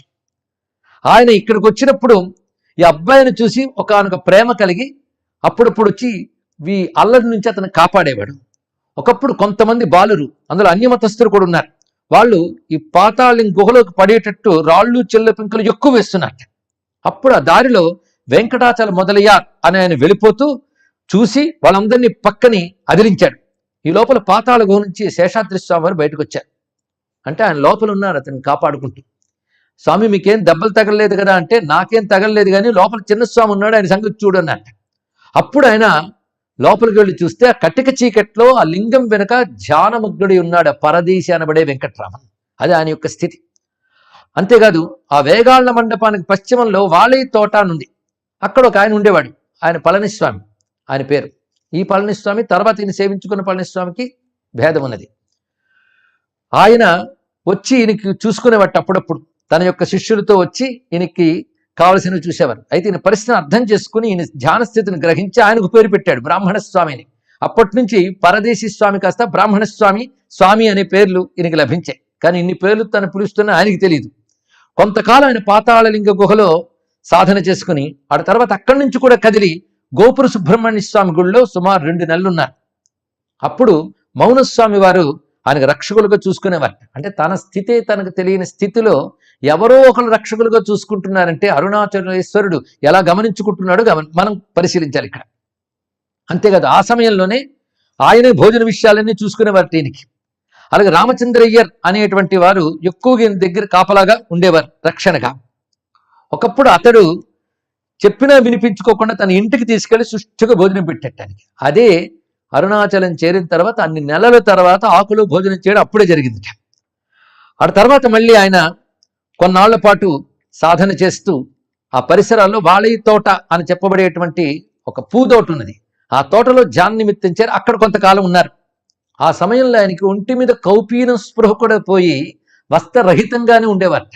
అంటే అవధూత స్థితి, సుఖయోగీంద్రుడు, జడభర్తులు మొదలైన వారి స్థితులు ఉండేవారు. తర్వాత స్వామి వాహన మండపం దగ్గర వాహనాల వెనుక గోడ దగ్గర కూడా కొంతకాలం ధ్యానం చేశారు. అలాగే అరుణాచలేశ్వరుని శివగంగ తీర్థం దగ్గర ఉన్న మారేడు చెట్టు కింద, ఇప్ప చెట్టు దగ్గర ఆయన సాధన చేస్తూ కొన్నాళ్ళు మంగై పిళ్ళయార్ కోవిల్లోనూ ఇలాగ వివిధ స్థలాల్లో ఆయన సాధన చేస్తున్నారు. ఎవరికి ఆయన చూడగానే మనసు కరిగి భోజనం పెట్టడం. అదేవిధంగా ఒక ఆమె వచ్చి అయ్యో అని చెప్పాను శిఖాకాయతో తలంటింది కూడా. అక్కడికి చేరిన తర్వాత ఆయన తలస్నానం చేసేది అది కొన్ని నెలల తర్వాత. ఆ తర్వాత మళ్ళీ సంవత్సరం వరకు కూడా స్నానం తెలియదు ఆయనకి. అలాగే ఒకప్పుడు ఉద్దండ నాయనార్ అనేటువంటి శైవ మతస్థుడు వందవాసి అని తమిళనాడు ప్రాంతంలో తిరుమణి అనే గ్రామంలో ఉండేవాడు. ఆయన 1896లో డిసెంబర్ చివరి రోజుల్లో అరుణాచలానికి వచ్చాడు. ఆయన ఎన్నో వేదాంత గ్రంథాలు కూడా చదివినటువంటి వాడు. ఇప్ప చెట్టు కింద తదేక నిష్ఠతో ఉన్నటువంటి బ్రాహ్మణ స్వామిని చూసిన వెంటనే ఈయన మహానుభావుడు, ఈయన సేవించుకోవాలి అంటూ ఆయన సేవించుకోవడానికి వెళ్తూ ఆయన కనిపెట్టుకునేవాడు. ఒకప్పుడు కాసేపు ఎవరూ లేని సమయంలో మళ్ళీ కొందరు పోకిరి పిల్లలు వచ్చి అల్లరి పెడుతూ ఆయన కూర్చున్న చోట మూత్ర విసర్జన కూడా చేశారు. అది కూడా ఆయన పట్టని స్థితిలో ఉన్నాడు. ఏమీ యావగించుకోకుండా ఆ చోటు నుంచి పక్కకి వెళ్ళిపెట్ట, అటువంటి స్థితి.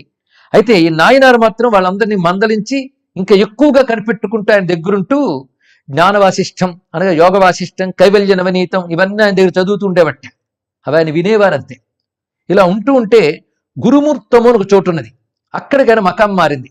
ఈ మారడానికి కారణం ఏంటంటే ఈయన యొక్క స్థితిని చూసి గురుమూర్తంలో ఉన్నటువంటి అన్నామలై తంబిరాన్ అనే ఆయన ఈయన అక్కడికి తీసుకువెళ్ళాడు.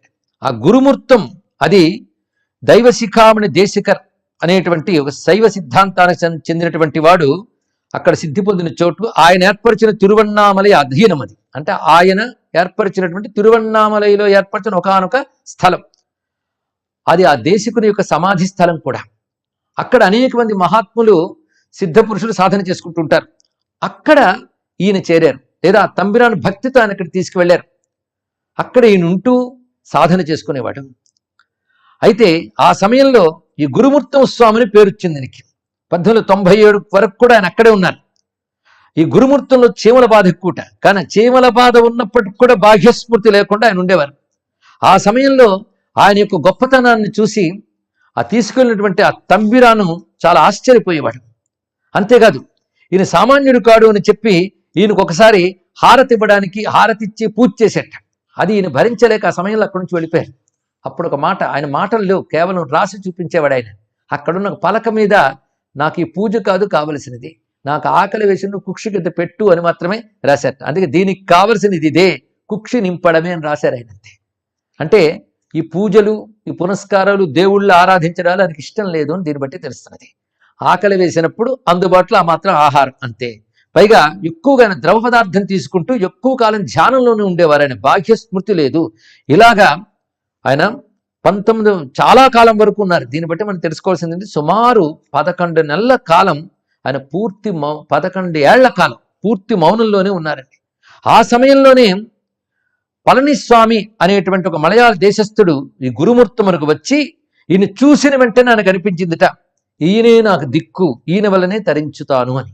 అప్పటి నుంచి ఆయన సేవలో ఉన్నారు. ఈ పళనిస్వామి తన మరణాంతరం వరకు కూడా ఈయన్ని విడిచిపెట్టలేదండి. 1918 వరకు కూడా ఆయన్ని వెన్నంటే ఉన్నాడు. అలా సేవించుకున్నాడు ఆయన్ని. పైగా ఈయన స్వామివారి కంటే 30 సంవత్సరాలు పెద్దవాడు అయినప్పటికీ కూడా ఉద్దండి నాయనార్ తర్వాత ఈయన గొప్ప పరిచారకుడు. ఇంచుమించు తన జీవితాంతం వరకు ఆయన్ని సేవించుకున్నాడు. అయితే ఈయన స్వామి నిష్ఠ ఎంత గొప్పగా ఉండేదంటే అసలు పగలో రాత్రానికి తెలిసేది కాదు, తీవ్ర నిష్ఠ ఉండేది. ఆ తీవ్ర నిష్ఠ వల్ల దేహం బలహీనమై కూడా ఉండేది. అలాంటి పరిస్థితి. ఎప్పుడైనా లేచి వెళుతుంటే తూలిపోయేవాట. అప్పుడు ఈ పళనిస్వామి పడిపోకుండా పట్టుకునేవాడు. ఆయనే అప్పుడప్పుడు భిక్ష తాను సంపాదించి ఈయనకి పెట్టేవాడు. ఎందుకంటే ఆయన కూడా భిక్షకుడే, అందుకే ఆయన తిరిగి భిక్ష తీసుకొచ్చి ఈయన పెట్టేవాడు. అంతేకాదు కొంతమంది ఈయన చూసినప్పుడు వారి వచ్చి భిక్ష ఇచ్చేవారు. ఇలా ఉండేది. అలాంటి సమయంలో వెంకటనాయకర్ అని ఒక ఆయన ఇక్కడికి దగ్గరలో నాకు మామిడి తోపు ఉంది, అక్కడికి వచ్చి సాధన చేసుకోవయ్యా అని పిలిచారట. అప్పటి నుంచి ఆ మామిడి తోపులో ఆయన సాధన చేశారంటే సాధన స్థలాలు ఎన్ని మారాయో చూడండి. ఇక్కడ ఎన్నో చోట్ల. ఎందుకంటే అనికేత అన్నట్టు అదే అరుణాచలంలో ఆయన ఒక చోట కాకుండా అనేక చోట్ల సాధన చేస్తూ ఉన్నాడు. ఈ సమయంలో జరిగినట్టు అంశం ఏంటంటే 1898లో ఒకసారి ఆయన ఎక్కడున్నారు అనే విషయంలో ఆరా తీస్తున్న కుటుంబానికి జాడ అందింది. ఏమిటంటే ఇక్కడ ఉన్నటువంటి వారు వెంకటరామన్ ఒక యోగిగా ఉన్నారు అరుణాచలంలో. ఎందుకంటే గట్టిగా అడిగేట పళనిస్వామి వారు అలాగే వెంకటనాయకర్, మీరెవరు, మీ పూర్వాశ్రమం నామం ఏంటిని. అప్పుడు ఆయన ఒక పలక మీద తన పేరుని వెంకటరామన్ తిరుచుడి అని రాసి చూపించట. అది వార్త కర్ణాకర్ణిగా వెళ్ళి మహానుభావుడు వెంకటరామన్ ప్రస్తుతం యోగిగా అరుణాచలంలో ఉన్నారు అని తెలుసుకున్న తర్వాత ఆయన యొక్క బాబాయి బయలుదేరి వచ్చారు. అంటే రెండవ బాబాయ్ ఆయన ఇక్కడ మామిడి తోపులో ఉన్నటువంటి ఈయన్ని చూసి నమస్కరించి తిరిగి రమ్మని కోరుకున్నట్ట. కానీ ఆయన వెళ్ళలేదు. పైగా ఆయన పోల్చుకునేటట్లు లేరు, జుట్టు పెరిగిపోయింది, శరీరమా కృషించిపోయింది. కానీ ఆయన పాదం ముందు భాగంలో పెద్ద పుట్టుమచ్చింది, దాన్ని బట్టి పోల్చుకున్నాడు ఆయన. ఇది తర్వాత కాలంలో రమణుల వారు చెప్తూ ఈ దొంగను పట్టుకోవడానికి ఇదే పనికొచ్చింది అని చెప్పారు, ఇదే గుర్తయింది అని. మొత్తానికి వాళ్ళు పిలిచినా ఆయన వెళ్ళలేదు. ఎంత బ్రతిమలాడినా ఇంకా లాభం లేక ఆయన వెళ్ళిపోయాడు. తల్లికి వార్త తెలిసింది. ఒక విధంగా ఆయన స్థితిని చూసి భయం కలిగినా ఆనందం కూడా కలిగింది, క్షేమంగా ఉన్నాడు కదా అని. ఇంకా ఆయన చూడాలనేటువంటి కోరిక కూడా కలిగింది. తర్వాత కొంతకాలానికి ఆయన మామిడి తోపు కూడా విడిచిపెట్టి అరుణగిరినాథర్ దేవాలయానికి మకాం మార్చారు. అరుణగిరినాథర్ దేవాలయం అరుణాచల ఆలయ ప్రాంగణంలో ఉంటుంది. అక్కడ ఆయన 1898 ప్రాంతంలో అక్కడున్నారు. ఆ సమయంలో పళనిస్వామి భిక్ష తెచ్చేవాడు, కొంతమంది తెచ్చి భిక్షకి తెచ్చేవారు. ఒక్కొక్కప్పుడు స్వామి భిక్షకి బయలుదేరేవారట, కరతల భిక్షకి. ఆ తర్వాత కొంతకాలానికి ఆయన సెప్టెంబర్ ప్రాంతంలో 1898లో అరుణాచలానికి పూర్వోత్తర దిశలో పలవకుండ్రు అనేటువంటి ప్రాంతానికి చేరుకున్నారు. అదొక చిన్న గుట్ట, అది కూడా దేవాలయం, గుహ అన్నీ ఉన్నాయి. అక్కడ ఆయన సాధనా స్థలంగా పెట్టుకున్నాడు. ఆ సమయంలో అప్పుడప్పుడు భిక్షకు వెళ్ళేవాడు ఆయన, అది కూడా కరతల భిక్ష. ఈ కరతల భిక్ష గురించి కూడా మనం సదాశివ బ్రహ్మేంద్ర సరస్వతి జీవితం చరిత్ర చెప్పుకున్నాం. అంటే ఆ చేతికి ఆ సమయంలో ఇచ్చినటువంటి భిక్షను మాత్రమే స్వీకరించడం. అలాంటి కరతల భిక్ష చేస్తూ కొంతకాలం ఉన్నారు.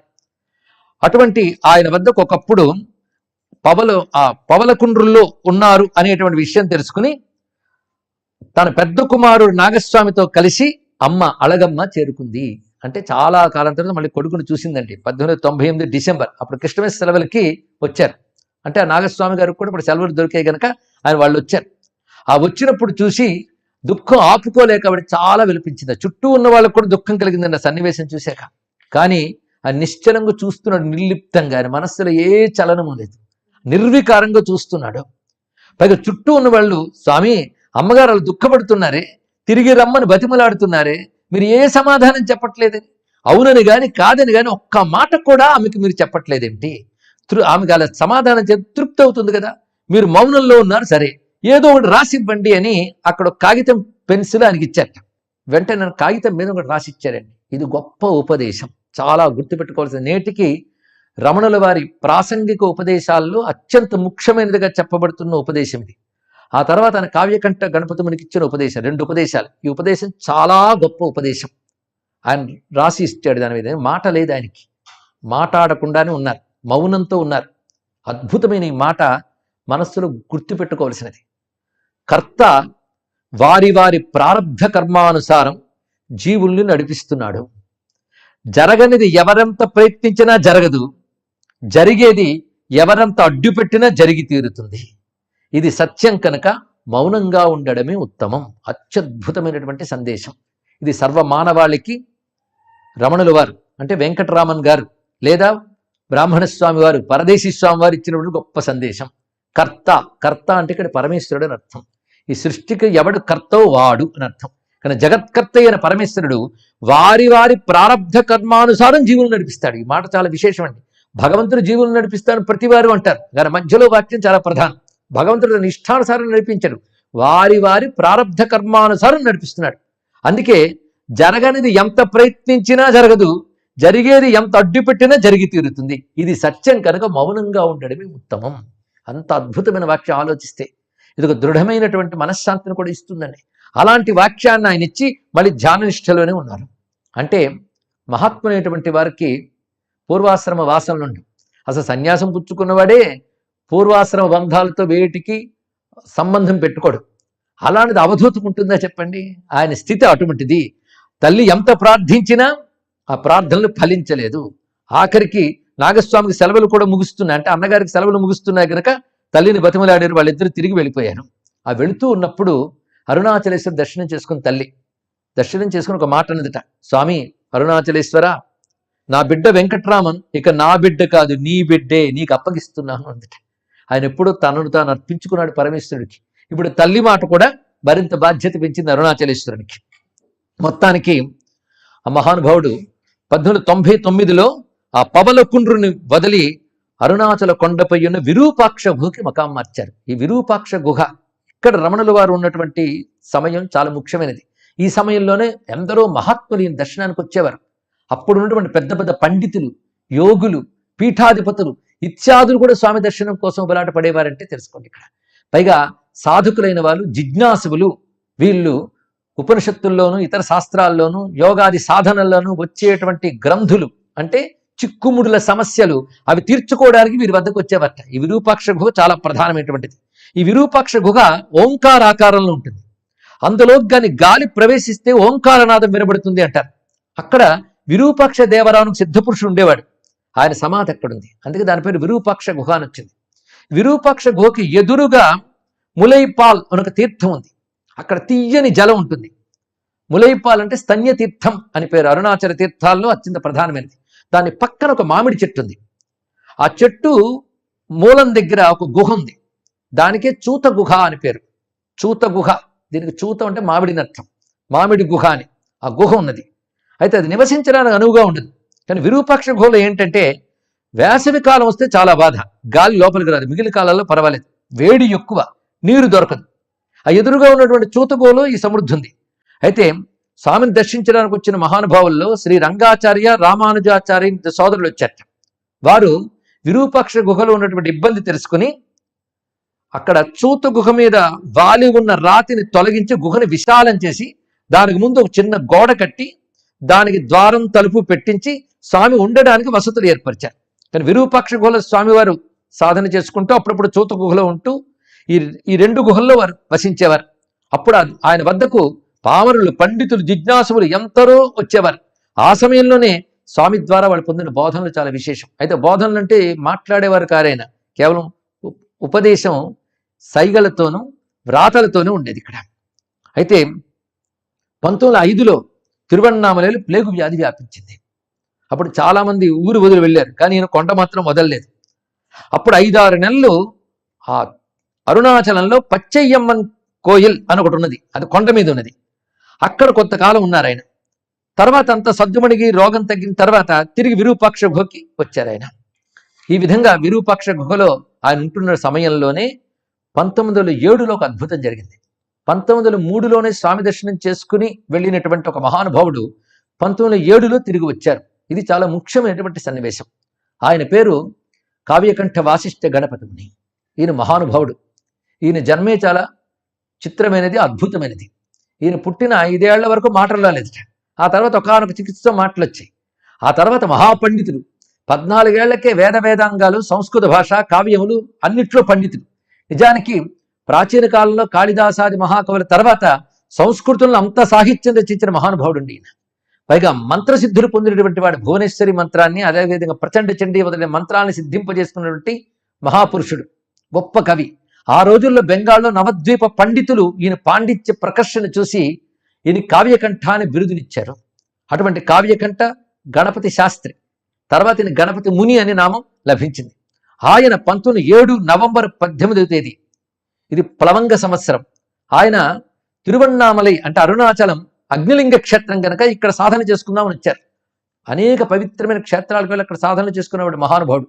ఇక్కడ సాధన కోసం వచ్చినటువంటి వారు భగవత్ ప్రేరణలాగా విరూపాక్ష గుహలో ఉన్నటువంటి స్వామిని దర్శించారు. అప్పటికి ఆయన పేరు వెంకటరామని, కానీ ఊర్లో వ్యవహారంగా బ్రాహ్మణ స్వామిని, పరదేశీ స్వామిని పిలిచేవారంతే. ఆ వచ్చి ఆయనకు సాష్టాంగ నమస్కారం చేసి ఆయనతో ఒక ప్రశ్న వేసేట కంపిస్తున్న స్వరంతో గణపతి శాస్త్రి గారు అడుగుతున్నారు.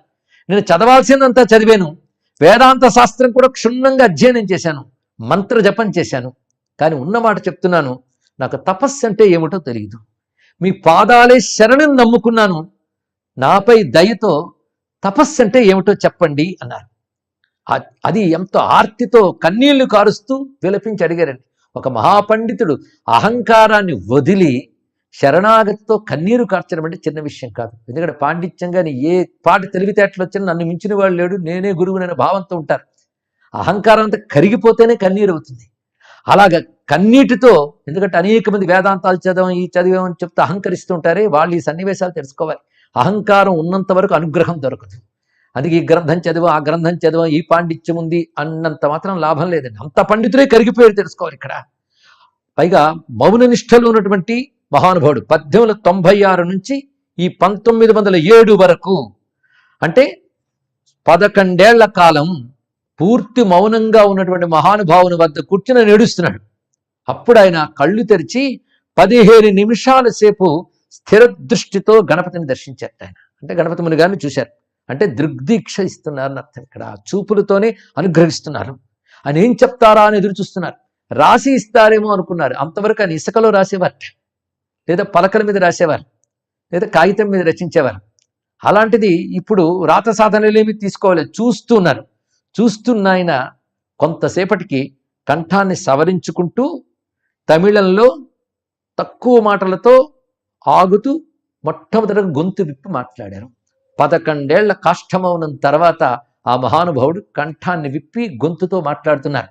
ఆయన చేత పలికించినటువంటి గణపతి ముని గారికి నమస్కారం చేసుకోవాలి. ఇక్కడ ఆ గణపతి ముని గారు తెలుగువారు కావడం మనం తెలుగువారుగా గర్వించదగ్గ ఒకానొక అంశం.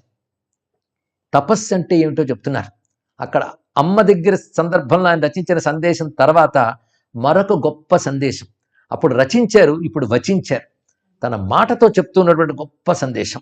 తపస్సు అంటే ఏమిటో చెప్తున్నారు. ఈ నేను అన్న భావం ఎక్కడి నుంచి పుడుతుందో పరిశీలిస్తే మనస్సంతులో లీనమవుతుంది. అదే తపస్సు.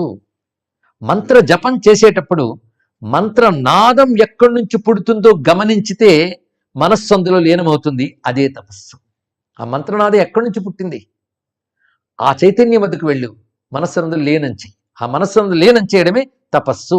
ఈ మాటలు మరొక్కసారి చెప్పుకుందాం. ఈ నేననే భావం ఎక్కడి నుంచి పుడుతుందో పరిశీలించినట్లయితే మనస్సందులో లీనమవుతుంది. అదే తపస్సు. అదేవిధంగా మంత్ర జపం చేసేటప్పుడు మంత్రనాదం ఎక్కడి నుంచి పుడుతుందో గమనించితే మనస్సందులో లీనమవుతుంది. అదే తపస్సు. ఈ మాటలు అంతవరకు సాధకుడైనటువంటి గణపతి ముని యొక్క ఆర్తిని చల్లార్చింది. ఆయన ఒక మాట అంటాడు, వేదకాలం తర్వాత మళ్ళీ ఇలాంటి ఉపదేశం మోక్షానికి చూపించిన వారు వీరే అని. అది ఒక నూతన వాక్యం అండి. అంటే వేదముల్లో ఉన్నటువంటి అద్భుతమైన సందేశమే, కానీ ఇలా చెప్పిన వాళ్ళు ఎవరూ లేరు. అందుకే మహర్షి అంటే ఒకానొక సత్యాన్ని, అతీంద్రియ సత్యాన్ని దర్శించిన వాడు అని అర్థం. ఇక్కడ ఇంతవరకు ఎవరు చెప్పని మాట. అంటే ఆత్మదర్శన, ఆత్మానుభూతి అనే మాట వేదాంతమునందు ఉన్నప్పటికీ కూడా ఆ విధానం ఉన్నదే అది రమణుల వారు ఋషిగా అందించారు. ఋషి దర్శనాత్ అని చెప్పినట్లుగా. కానీ ఆయనలో ఋష్యత్వాన్ని గమనించారు ఇక్కడ గణపతి ముని. వెంటనే ఆయన పరవశించిపోయి నమస్కారం చేసుకుని ఆయన పూర్వాశ్రామం వెంకటరామన్ అని తెలుసుకుని ఆ రామతారక మంత్రాన్ని ఒకసారి భావన చేసి వెంటనే ఈయనకు పేరు పెట్టారట ఆయన గణపతి ముని. ఏమనంటే రమణ, శ్రీ రమణ. అప్పుడు రమణ పంచకం అని స్తోత్రాలు కూడా రచించారు ఆయన. చిత్రం ఏంటంటే ఒకప్పుడు ఆయన చిన్నప్పుడు ఆయన పక్కింటి ఆయన లక్ష్మయ్యర్ అని ఆయన ఈయన రమణి రమణ అని పిలిచేవారన్న విషయం గణపతి ముని గారికి తెలియదండి. వెంకటరామన్ అసలు పేరు అనుకున్నారంతే, కానీ రమణ అనే పేరు పెట్టారు ఈయన. అంతేకాదు ఆ పేరు రాశారు ఆయన. ఏమని? భగవాన్ శ్రీ రమణ మహర్షి. మొత్తం ఈ 3 పదాలు కూడా కావ్యకంఠ వాసిష్ఠ గణపతి ముని గారు రచించినది అంటున్నారు. ఇలాగే ఈయన్ని పిలవాలి నుంచి ప్రతివారు కూడా. ఎందుకంటే ఆయన మాటలో ఋష్యత్వం కనబడింది. ఆయన భగవాన్. భగవాన్ అంటే బ్రహ్మజ్ఞానము కలవాడిని భగవాన్ అని అనాలి. పరమాత్మని భగవాన్ అనాలి. పరమాత్మ జ్ఞానం కలిగిన వాడిని భగవాన్ అనాలి. అందుకే భగవాన్ అనే మాట బ్రహ్మజ్ఞానం కలిగిన వాడిని అలా సంబోధించడం మనకి శాస్త్రాల్లో కనబడుతుంటుంది. అందుకే భగవాన్ శ్రీ రమణ మహర్షి. అందుకే భగవాన్ అన్న మహర్షి అన్న రమణులే గుర్తొస్తారండి. ఆ 2 పదములతో ఆయన నామాన్ని చూపించి ఆ శ్లోకాన్ని రచించారు. ఇది గొప్ప సన్నివేశం. 1907లో జరిగినటువంటి గొప్ప సన్నివేశం. ఇది నామకరణమైంది రమణ మహర్షి. ఇటువంటి అంతవరకు పరదేశి బ్రాహ్మణ స్వామి అని పిలబడినటువంటి వారు 1907 నవంబర్ నుంచి రమణ మహర్షిగా విఖ్యాతి పొందారు. 11 సంవత్సరాల కాష్ఠమౌనం తర్వాత ఆ మౌనం విడిచిపెట్టి ఆయన ఇచ్చినటువంటి మాట ఇది. అయితే మౌనం విడిచిపెట్టాను అక్కడ గలగలా మాట్లాడడం మొదలెట్టాను కాదు. ఆ తర్వాత కూడా ఆయన మితంగానే మాట్లాడేవారు. ఎంత అవసరమో అంత మాట్లాడేవారు. అది గొప్ప అంశం. ఆ తర్వాత ఆయన 1908లో జనవరి మార్చి నెలల సమయంలో గణపతి ముని గారు ఇతర శిష్యులు వీరందరితో పాటు అరుణాచలానికి ఈశాన్య పాద ప్రాంతంలో పచ్చయ్యమ్మన్ కోవల్లోనే కొంతకాలం ఉన్నారు. అక్కడ కూర్చొని ఉండగా అందరూ మాట్లాడుతూ ఉండగా ఒక అద్భుతమైన సన్నివేశం జరిగింది. ఇక్కడ ఇంచుమించు అందరూ చూశారండి. అది స్పష్టంగా కనబడుతున్నది. గణపతి ముని గారు పక్కనే ఉన్నారు. ఆయన దర్శించారు. అదేమిటంటే రమణుల నుంచి గొప్ప తేజస్సు బయటకు వచ్చి వృత్తాకారంతో తిరుగుతున్నది. ఆ తిరుగుతూ అనేక కాంతుల్ని వెజ్జల్లుతున్నది. అది కొన్ని క్షణాల్లో 6 నక్షత్రాల్లా విడిపోయింది. ఆ తేజస్సు విడిపోయి భగవాన్ యొక్క పాల భాగాన్ని అంటే నుదుటిని తాకి మళ్ళీ దూరం వెళ్ళిందిట. అలా 6 మార్లు 6 భాగాలు అయిపోయినటువంటి తేజస్సు నుదుటిని తాకి వెనక్కి వెళుతూ 6 సార్లు అలా తాకి మళ్ళీ రమణులు లీనమైపోయిందిట. ఇది ఇంచుమించు అందరూ చూశారు. పైగా స్పష్టంగా గణపతి ముని దర్శించాడు. అని ఒళ్ళు పులకించిపోయింది. ఆనందంతో ఈ మాట అంటున్నాడు, నేను ఇన్నాళ్ళు చేసిన సాధన వల్ల, మంత్రానుష్ఠానం వల్ల, ధ్యానం వల్ల అబద్ధం లేని ఒక వాక్కు చెప్తున్నాను, అధికారపూర్వకంగా చెప్తున్నాను. అదేమిటంటే ఈ రమణుడు సాక్షాత్తు పార్వతీదేవి ముద్దు బిడ్డయ్యను కుమారస్వామియే, సందేహం లేదు అన్నారు ఇక్కడ. ఈ లక్షణాలు చాలా కనబడుతూ ఉంటాయండి. సుబ్రహ్మణ్య సంబంధమైన అంశాలు ఈయనలో చాలా కనబడుతాయి. ఎందుకంటే సుబ్రహ్మణ్య స్వామి బ్రహ్మజ్ఞానానికి గురువు, అందుకే ఆయన గురుస్వరూపంగా చెప్పబడతాడు. ఆయన అంశయే ఈయన అని కావ్యకంఠ గణపతి యొక్క దర్శనం. చాలా మంది భక్తులు అది విశ్వసిస్తారు కూడా. మొత్తానికి ఆ సమయంలో మళ్ళీ ఆ తల్లి వచ్చింది 1898లో. ఆ తర్వాత ఆమె తిరిగి బాధపడుతూ వచ్చినప్పుడు సన్నివేశం ఏంటంటే 19వ సంవత్సరంలో ఆమె పెద్ద కుమారుడు మరణించాడు. అంటే రమణ మహర్షి యొక్క అన్నగారు. అదొక దుఃఖం ఆ తల్లికి. ఇంకా 3వ కుమారుడు నాగసుందరం 14 ఏళ్ల పిల్లవాడు.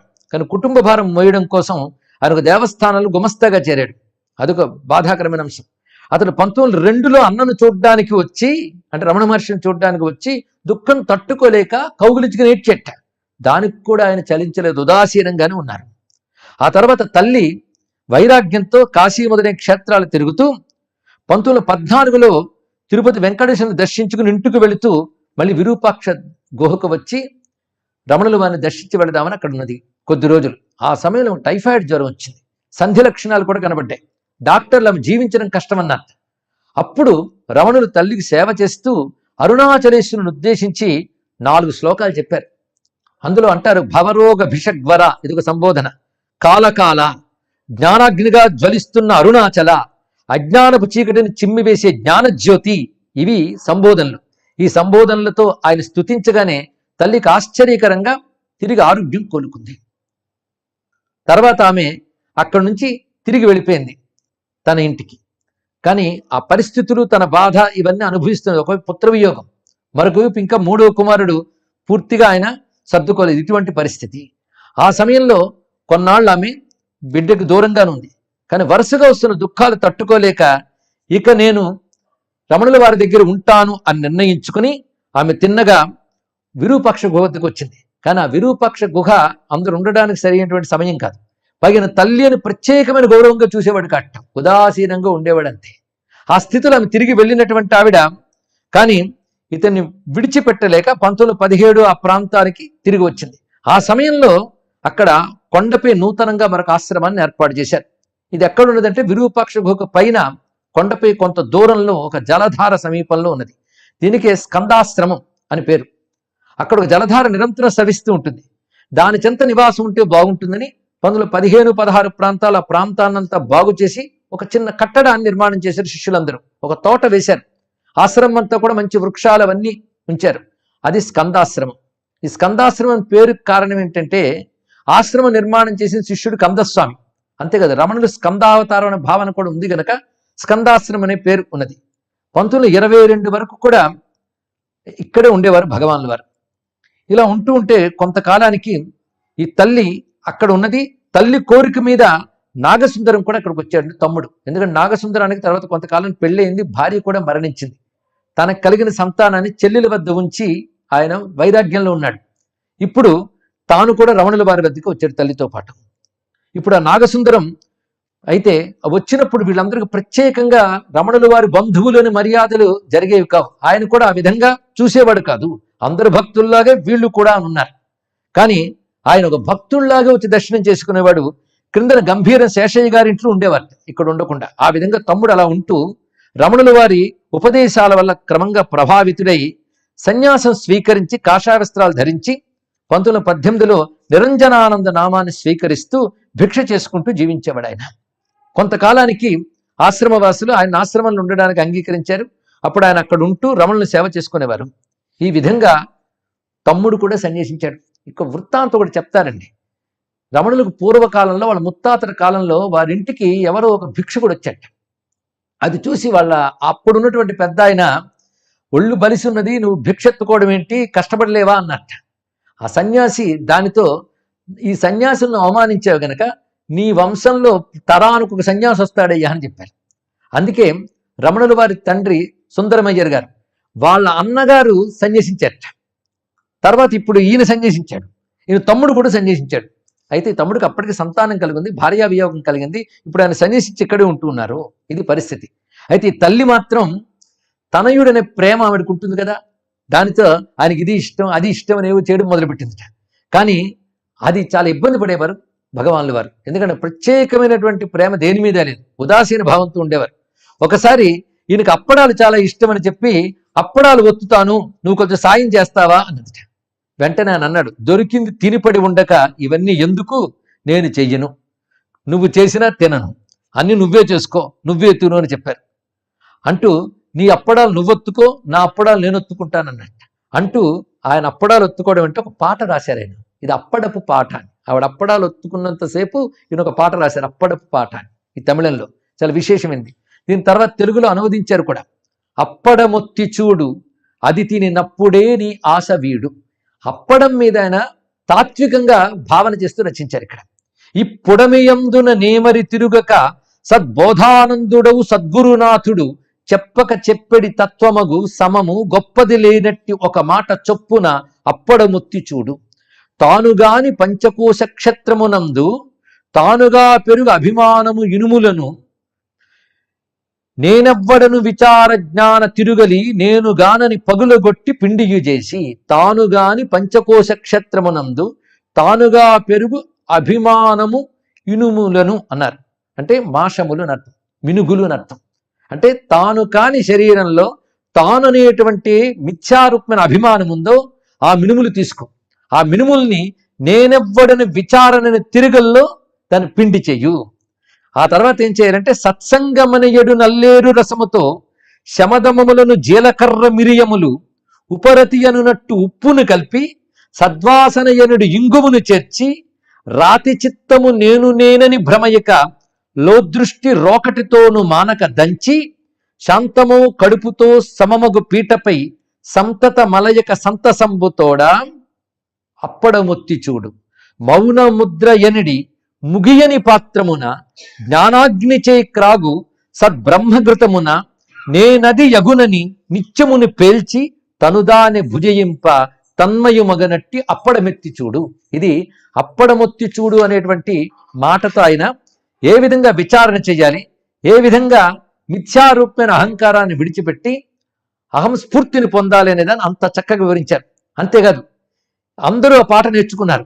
ఆ తర్వాత గిరి ప్రదక్షిణకు వెళ్ళినప్పుడు శిష్యులు ఆ పాట అర్థాన్ని చెప్పమంటే ఒక్కొక్కటి చక్కగా వివరిస్తూ భగవద్గీత వేదాంత శాస్త్రం పెట్టి ప్రమాణాలతో వ్యాఖ్యానించేట రమణుల వారు. ఈ విధంగా ఉండేది. అంతేకాదు క్రమంగా భగవాన్ తల్లే మెల్లమెల్లగా వంట చేయడం ప్రారంభించింది. అయినప్పటికీ కూడా ఆవిడ తృప్తిగా ఆవిడ చేసుకుంటూ ఉన్నప్పటికీ రమణులు తన స్థితిలో తాను ఉండేవారు. పైగా ఆమెను ఎలా చూసేవారంటే పెత్తనం వహించే తల్లిలా కాకుండా ఒక సాధకురాల్లా భక్తురాలుగా మాత్రమే చూసేవారు. మొత్తానికి తల్లి రమణుల నీడలో చల్లగా గడుస్తున్నది. ఆ సమయంలోనే మరొకమారు తిరువణ్ణామలలో ప్లేగు వ్యాధి ప్రబలింది. అప్పుడు కూడా చాలా మంది వదిలి వెళ్ళినా ఆయన మాత్రం క్షేత్రాన్ని విడిచిపెట్టలేదు. ఆయన నమ్ముకున్న వాళ్ళు కూడా అక్కడ ఉన్నారు. ఆ సమయంలో ఆయన కొలుచుకున్నటువంటి ఒకానొక భక్తుడు ఆ సమయంలోనే శరీరాన్ని విడిచిపెట్టాడు. మొదటి నుంచి కొలుచుకున్నటువంటి తిరువణ్ణామలై స్వామి, అన్నామలై స్వామి, ఆయన ప్లేగు వ్యాధితో మరణించాడు. ఆ సమయంలో మళ్ళీ కుంజుస్వామి అనేటువంటి ఒక ఆయన వెతుక్కుంటూ స్వామికి వచ్చి పరిచారకుడిగా చేరారు. అయితే చివరికి 1922లో తల్లికి అంత్యకాలం వచ్చింది. అది ఆయన సమీపించింది గ్రహించాడు. ఆ తల్లి దగ్గరే అంత్యకాలంలో కూర్చున్నట్ట. కూర్చుని ఆయన చేసిన పని ఏమిటంటే ఆమె హృదయం మీద తన కుడి చేతిని పెట్టి శిరస్సు మీద ఎడమ చేతిని పెట్టి మౌనంగా ఆమెనే చూస్తున్నారు. రాత్రి 8 గంటలకి ఆమె నుంచి చేతులు తీసి అమ్మయ్యా ఇప్పుడు ఆమె మోక్షాన్ని పొందింది అన్నట్టు. అందరూ ఆశ్చర్యపోయి చూస్తున్నారు. ఆయన చేసిన ప్రక్రియ ఏమిటంటే ఈమెకి ఇంకా జన్మలకి కావలసినటువంటి వాసనలు లోపల ఉన్నాయి. భావి జన్మ కారణమైన ప్రవృత్తులు ప్రకోపించాయి. నా హస్తదీక్ష ద్వారా నేను ఏం చేశానంటే నా ఆత్మశక్తిని ఆమెలోకి ప్రవేశపెట్టాను. అలా ప్రవేశించిన ఆత్మశక్తికి ఆమె వాసనలకి తీవ్రమైన యుద్ధం జరిగింది. అప్పుడు నేను నా ఆత్మశక్తితో ఆ వాసనలని తొలగించి ఆ సూక్ష్మ శరీరంతోనే సూక్ష్మ లోకంలోనే ఆ వాసనలను అనుభవించేటట్లు చేసేసి సంచితమనే కర్పూరం జ్ఞానాగ్నికి అర్పించి భస్మం చేశాను. మళ్ళీ ఆమె ప్రాణశక్తులు బహిర్గతం కాకుండా హృదయంలోనే అణచివేశాను. ఇప్పుడు ఆ ముక్తి పొందింది అన్నారు. ఈ మాటలు సామాన్యులకు అర్థం కావు. ఎందుకంటే మళ్ళీ జన్మలకి సిద్ధంగా ఉన్నటువంటి వాసనల్ని తనదైన ఆత్మశక్తితో పోగొట్టారు అంటే రమణులు వారు మోక్షాన్ని ఉపదేశించేవారు మాత్రమే కాదు, మోక్షాన్ని ప్రదానం చేయగలిగినటువంటి వారు అని తెలుసుకోవాలి. దీన్ని బట్టి ఒక జీవన్ముక్తుడు ముక్తిని ఉపదేశించడమే కాదు ముక్తిని ఇవ్వగలడు, మోక్షానుగ్రహ దక్షులు అని తెలియవచ్చు. ఈ విధంగా ఆయన అనుగ్రహించాడు. ఇక్కడ మనం తెలుసుకోవాల్సిందంటే తల్లికి ముక్తినిచ్చినటువంటి వారు ఎవరు ఉంటారు అంటే ఈయనతో కలిపి మనకి ముగ్గురు కనబడతారు. మొదట ఆయన కపిల మహర్షి, ఆయన దేవహూతి అనే తన తల్లికి ముక్తినిచ్చాడు. రెండవ ఆయన ఆదిశంకర భగవత్పాలు వారు, ఆ తల్లికి వైకుంఠ ప్రాప్తిని ఆయన కలిగించాడు అంత్యకాలంలో వచ్చి. అదేవిధంగా ఈ తల్లి అంత్యకాలంలో ఆయన ఆ మాతృమూర్తికి ముక్తినిచ్చాడు. ఈ విధంగా కపిల మహర్షి, ఆదిశంకరుల తర్వాత రమణులు తల్లికి ముక్తినిచ్చినటువంటి మహానుభావుడు తెలుస్తున్నది. ఎందుకంటే ఎంత సత్పుత్రుడైనా ముక్తినివ్వలేడండి. మహా అయితే కర్మలు చేస్తే సద్గతినివ్వగలడే గాని ముక్తి మాత్రం ఎవరు ఇవ్వలేరు. ముక్తి ఇవ్వగలిగినది జీవన్ముక్తులే ఇవ్వగలరు తప్ప ఇంకెవరు ఇవ్వలేరు. అది తెలుసుకోవాలి. అందుకే పండితులు ఉండొచ్చు, గొప్ప గొప్ప విషయాలు చెప్పగలిగేటువంటి జ్ఞానులు ఉండొచ్చు, కానీ జీవన్ముక్తులు దొరకడం అరుదు. అలాంటి యోగీశ్వరుని సిద్ధపురుషులు ఒక్కడ దొరికినా ఆశ్చర్యమే మనకి. మొత్తానికి ఆ తర్వాత ఆ తల్లి దేహాన్ని కొండ కిందకి తీసుకువచ్చి అక్కడ సమాధి చేశారు. అక్కడ చిన్న కుటీరం నిర్మించుకుని నిరంజనానంద అంటే వీరి యొక్క తమ్ముడు ఆ దీక్షానామం స్వీకరించి సన్యసించారు కదా, ఆ నిరంజనానంద పేరు కలిగిన ఆయన అక్కడ ఒక కుటీరం ఏర్పరచుకుని తల్లికి నిత్యం సమాధికి చేయవలసినటువంటి కైంకర్యాలు చేస్తూ అక్కడ ఉన్నారు. ఒకప్పుడు రమణుల వారు తన జయంతికి వారం రోజుల ముందు అమ్మ సమాధి వద్దకు వచ్చి నడుస్తూ అక్కడ ఉండిపోయి ఇంకా ఇక్కడి నుంచి కదలను అని చెప్పారు. ఎందుకంటే ఇక్కడే నేను ఇంక ఉంటాను అని నిర్ణయించుకున్నారు. ఇప్పుడు అందరూ వచ్చి తిరిగి స్కందాశ్రమానికి రమ్మని ప్రార్థించినప్పటికీ ఇక్కడ నన్ను దైవీ శక్తి ఉండిపోమ్మంటుంది కనుక ఇక్కడే ఉండిపోతాను. ఎందుకంటే ఒకప్పుడు నా ఇచ్ఛతో ఇక్కడికి వచ్చాను. అరుణాచలం రావడానికి ఏ దేవత ఇచ్ఛ లేదా దైవ ఇచ్ఛ కారణమైందో ఆ దైవేచ్ఛే ఇప్పుడు నన్ను ఇక్కడ ఉండమని చెప్తోంది అన్నారు. ఇది 1922 డిసెంబర్లో జరిగిందండి. అప్పుడు క్రమంగా అక్కడైతే రమణుల వారు అలా ఉండిపోయారో అక్కడ ఆశ్రమాన్ని ఏర్పాటు చేశారు. ఇప్పుడు ప్రస్తుతం మనం చూస్తున్న రమణాశ్రమం ఆ ప్రాంతమే. అక్కడ అలా క్రమంగా ఆశ్రమ నిర్మాణం అయింది. అక్కడే చివరి వరకు కూడా భగవాన్లు ఉన్నారు. 1950 ఏప్రిల్ 14వ తేదీ వరకు కూడా అక్కడే ఉన్నారు. చిత్రం ఏంటంటే అక్కడ ఆ సమాధి మందిరానికి దగ్గర ప్రాంతాలు నీళ్లు లేవుట, అక్కడ బండలు ఉన్నాయి. ఆ బండల మధ్యలో ఒక మట్టి భాగాన్ని తన చేత్తో తీశారు ఆయన. వెంటనే జలం వచ్చింది. ఆ తీర్థం నేటికి ఉంది. దాని రమణ తీర్థం అనే పేరు కూడా ఉన్నది.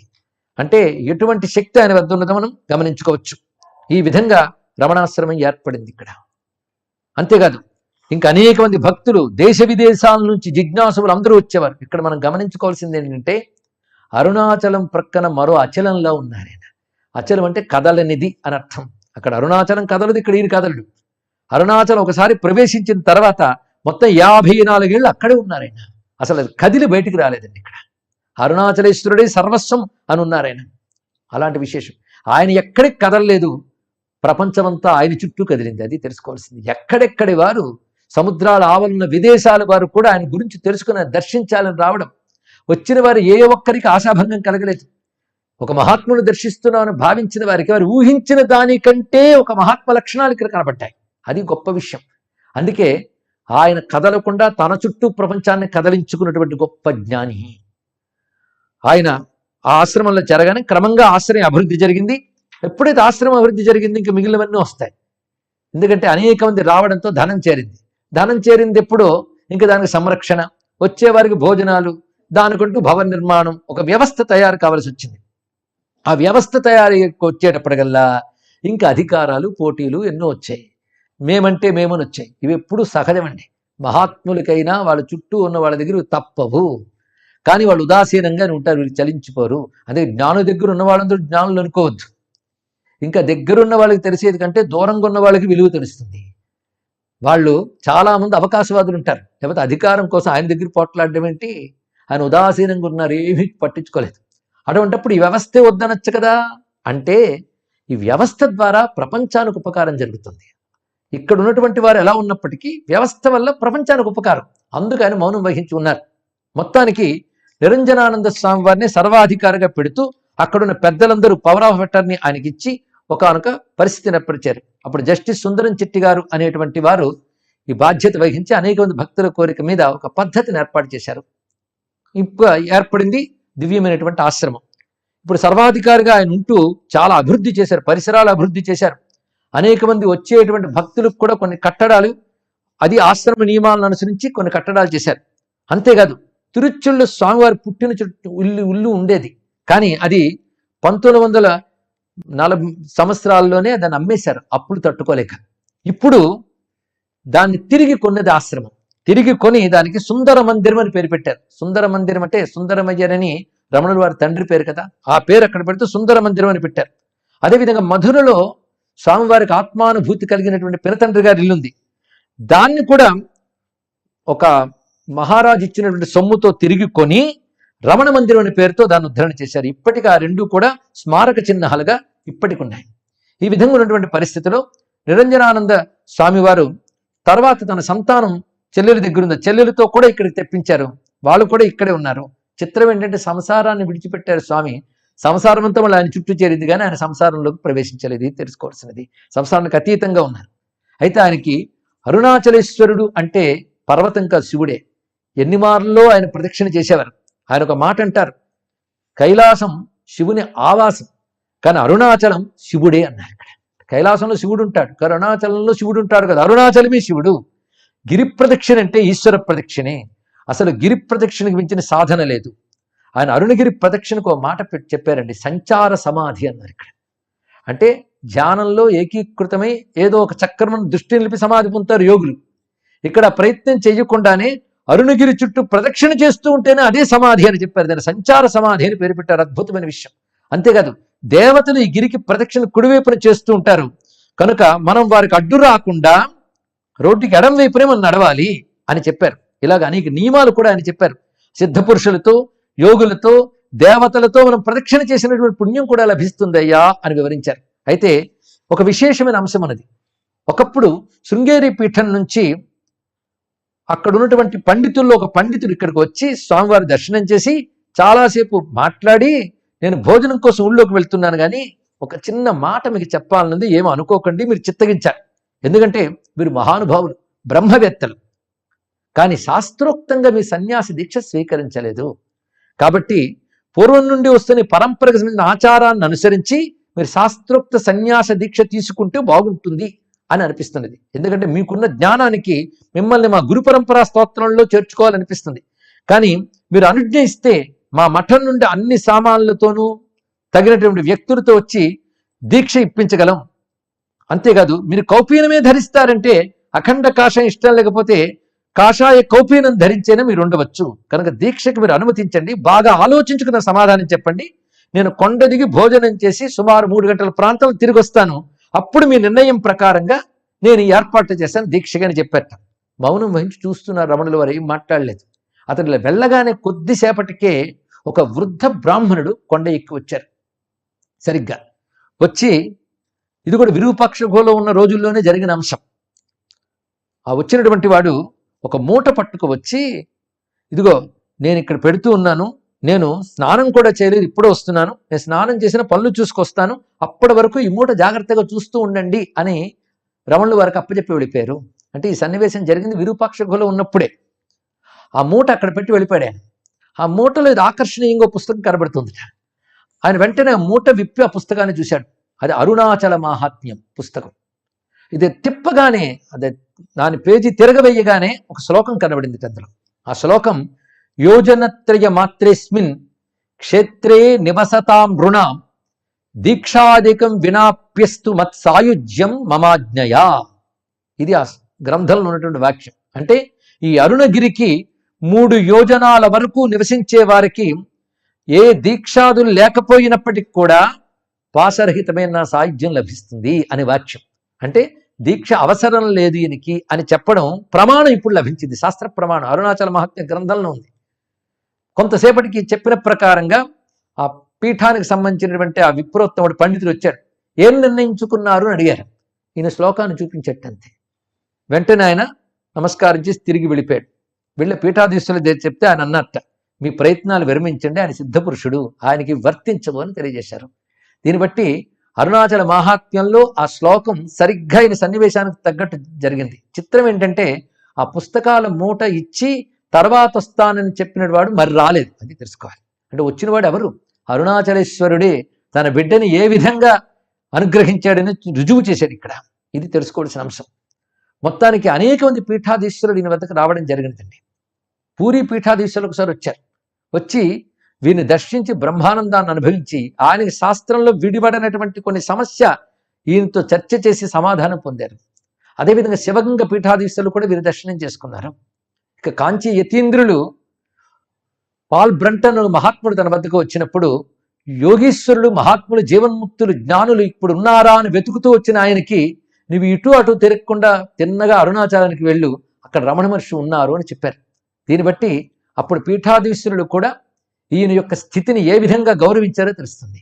ఈయన స్థితికి ఏదైనా పేరు పెట్టాలి అంటే సంప్రదాయబద్ధంగా అత్యాశ్రమి అంటారు. యత్యాశ్రమి అంటే యతి ధర్మాన్ని, సన్యాస ధర్మాన్ని స్వీకరించి వాళ్ళని యత్యాశ్రములు అంటారు. అత్యాశ్రమి అంటే 4 ఆశ్రమాలను అతిక్రమించినటువంటి వారు, అంటే దాటిపోయిన వారిని అర్థం ఇక్కడ. అంటే బ్రహ్మచర్య, గార్హస్థ్య, వానప్రస్థ, సన్యాసాశ్రమాలకు అతీతులు, వీళ్ళ అవధూతలు, వీళ్ళని అత్యాశ్రమి అంటారు. కనుక రమణ మహర్షి అత్యాశ్రమి. అందుకే వారికి విధి నిషేధాలు ఉండవు. అందుకే రమణుల వారు కొన్ని ప్రవర్తనలు చూస్తూ ఉంటే సంప్రదాయ విరుద్ధంగాను, ఆచార సమ్మతం కాకుండాను ఉంటాయి. కానీ ఎప్పుడు ఆయన సంప్రదాయాన్ని దూషించలేదు, ఆచారాలు కూడదనలేదు. కానీ ఆయన ఆచారాలకి, సంప్రదాయాలకు అతీతంగా ఉన్నారు. అతీతమే తప్ప విరుద్ధం అనరాదు. ఇక్కడ ఇది తెలుసుకోవాలి. ఎందుకంటే అవధూతలు ఈ చట్రాల్లో ఏమిడరు. ఎందుకంటే వాళ్ళకి నేనని స్ఫురణ దేహంలో ఉండదు. సర్వవ్యాపకమైన ఆత్మతో నేను ఉన్న వాళ్ళకి ఇవి వర్తించవు. ఇది శాస్త్రం మనకు చెప్తున్నది. నిస్త్రయగుణ్యే పథి విచరతే కో విధి కో నిషేధ అని. ఆ స్థితిలో ఉన్నటువంటి వారికి విధి నిషేధాలు వర్తించవు. ఇది గమనించాలి. ఇది తెలుసుకోకుండా రమణుల వారి యొక్క కొన్ని ఘట్టాలు చూసుకుని ఆచారాలక్కర్లేదు, సంప్రదాయాలక్కర్లేదు అనరాదు. అలా అన్నవారిని ఆయన కూడా క్షమించడు. మొత్తానికి రమణుల వారు తమిళ భాషలో మంచి ఉద్దండుడే. కానీ ఇక్కడికి చేరిన తర్వాత ఆయన క్రమక్రమంగా అన్ని భాషలు వచ్చాయి. ప్రధానంగా మొట్టమొదటి గురుమూర్తంలో ఉండగానే పళనిస్వామి ఆయన్ని సేవించుకునేవాడు. ఆయన ద్వారా మలయాళ భాష ఆయనకు బాగా వచ్చింది. అదేవిధంగా విరూపాక్ష గుహలో ఉన్నప్పుడు వచ్చినటువంటి పండితుల్లో గంభీరం శేషయ్య గారి వల్ల ఆయనకు తెలుగు బాగా అభ్యాసమైంది.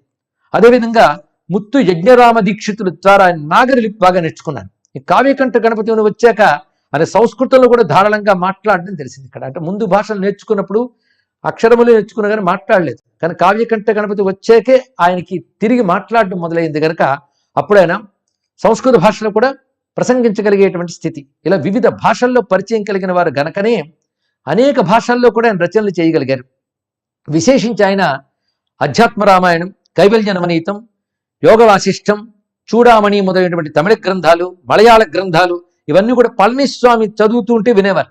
అలాగని గ్రంథాలు వస్తే చదివేవారు. ఇక్కడ మనం తెలుసుకోవాల్సింది, కొందరు జ్ఞానం కోసం గ్రంథాలు చదువుతారు, సాధన కోసం గ్రంథాలు చదువుతారు. కానీ జ్ఞాని అయి సర్వ అనుభవానికి వచ్చినవాడు గ్రంథం చదువుతున్నాడు అంటే అర్థం ఏమిటి? నేర్చుకోవడానికి కాదు, తెలుసుకోవడానికి కాదు. ఇక్కడ అంటే తాను పొందిన అనుభవము, ఇదివరకు శాస్త్రములు యోగుల పూర్ణానుభవం ఎలా ఉంటుందో చెప్పిందో అదే అనుభవం, శాస్త్రసమ్మతమైన అనుభవాన్ని ఆయన పొందారు. అది ఇక్కడ. అయితే మహాత్ములైన వారు జీవన్ముక్తులైనప్పటికీ కూడా లోకానుగ్రహం కోసం దేహం ఉన్నంత వరకు వారు సత్కార్యాలు చేస్తూ ఉంటారు, లేదా వాళ్ళ ద్వారా సత్కార్యాలు జరుగుతాయి. అందుకే ఆయన అనేక గ్రంథములు చదవడమే కాకుండా అనేక గ్రంథాలు రచించారు. ఇప్పుడు రమణుల ద్వారా వచ్చిన రచనలు మనం పరిశీలించాలి. పెద్ద పెద్ద గ్రంథాలు కావు, కానీ రాసిన గ్రంథాలన్నీ సార గ్రంథాలు. మొత్తం వేదాంత సారం అంతా కూడా అందులో ఉంది. సాధన సంబంధమైన యోగము, ఇతర రహస్యాలు అన్నీ ఉన్నాయి. పైగా రమణుల వారి దగ్గర సిద్ధులు ఉన్నాయి. అయినప్పటికీ కూడా ఆయన జీవన్ముక్తుడు, అవధూత ఎలా ఉంటారో అలాగే ఉన్నారు, కానీ సిద్ధులు ప్రకటించలేదు. కానీ ఆ సిద్ధుల ఫలితాలు ఎందరినో ఉద్ధరించాయి. ఇది తెలుసుకోవాల్సింది. విచార సంగ్రహం అనేటువంటిది రమణులు రాసినటువంటి ప్రథమ గ్రంథం. ఇది 1900 సంవత్సరంలో తన భక్తులైన గంభీరం శేషయ్య ఆయనకి వివేకానంద గ్రంథాలు కొన్ని ఇచ్చేట. రాజయోగం, జ్ఞానయోగం మొదలైన గ్రంథాలు. అదేవిధంగా రామగీత అనే గ్రంథం. ఇవన్నీ చదివి వాటి సారాన్ని తెలియజేయమని అడిగితే ఆయన చదివి వాటి సారాన్ని తమిళ భాషలో చిన్న కాగితాల మీద రాశారు.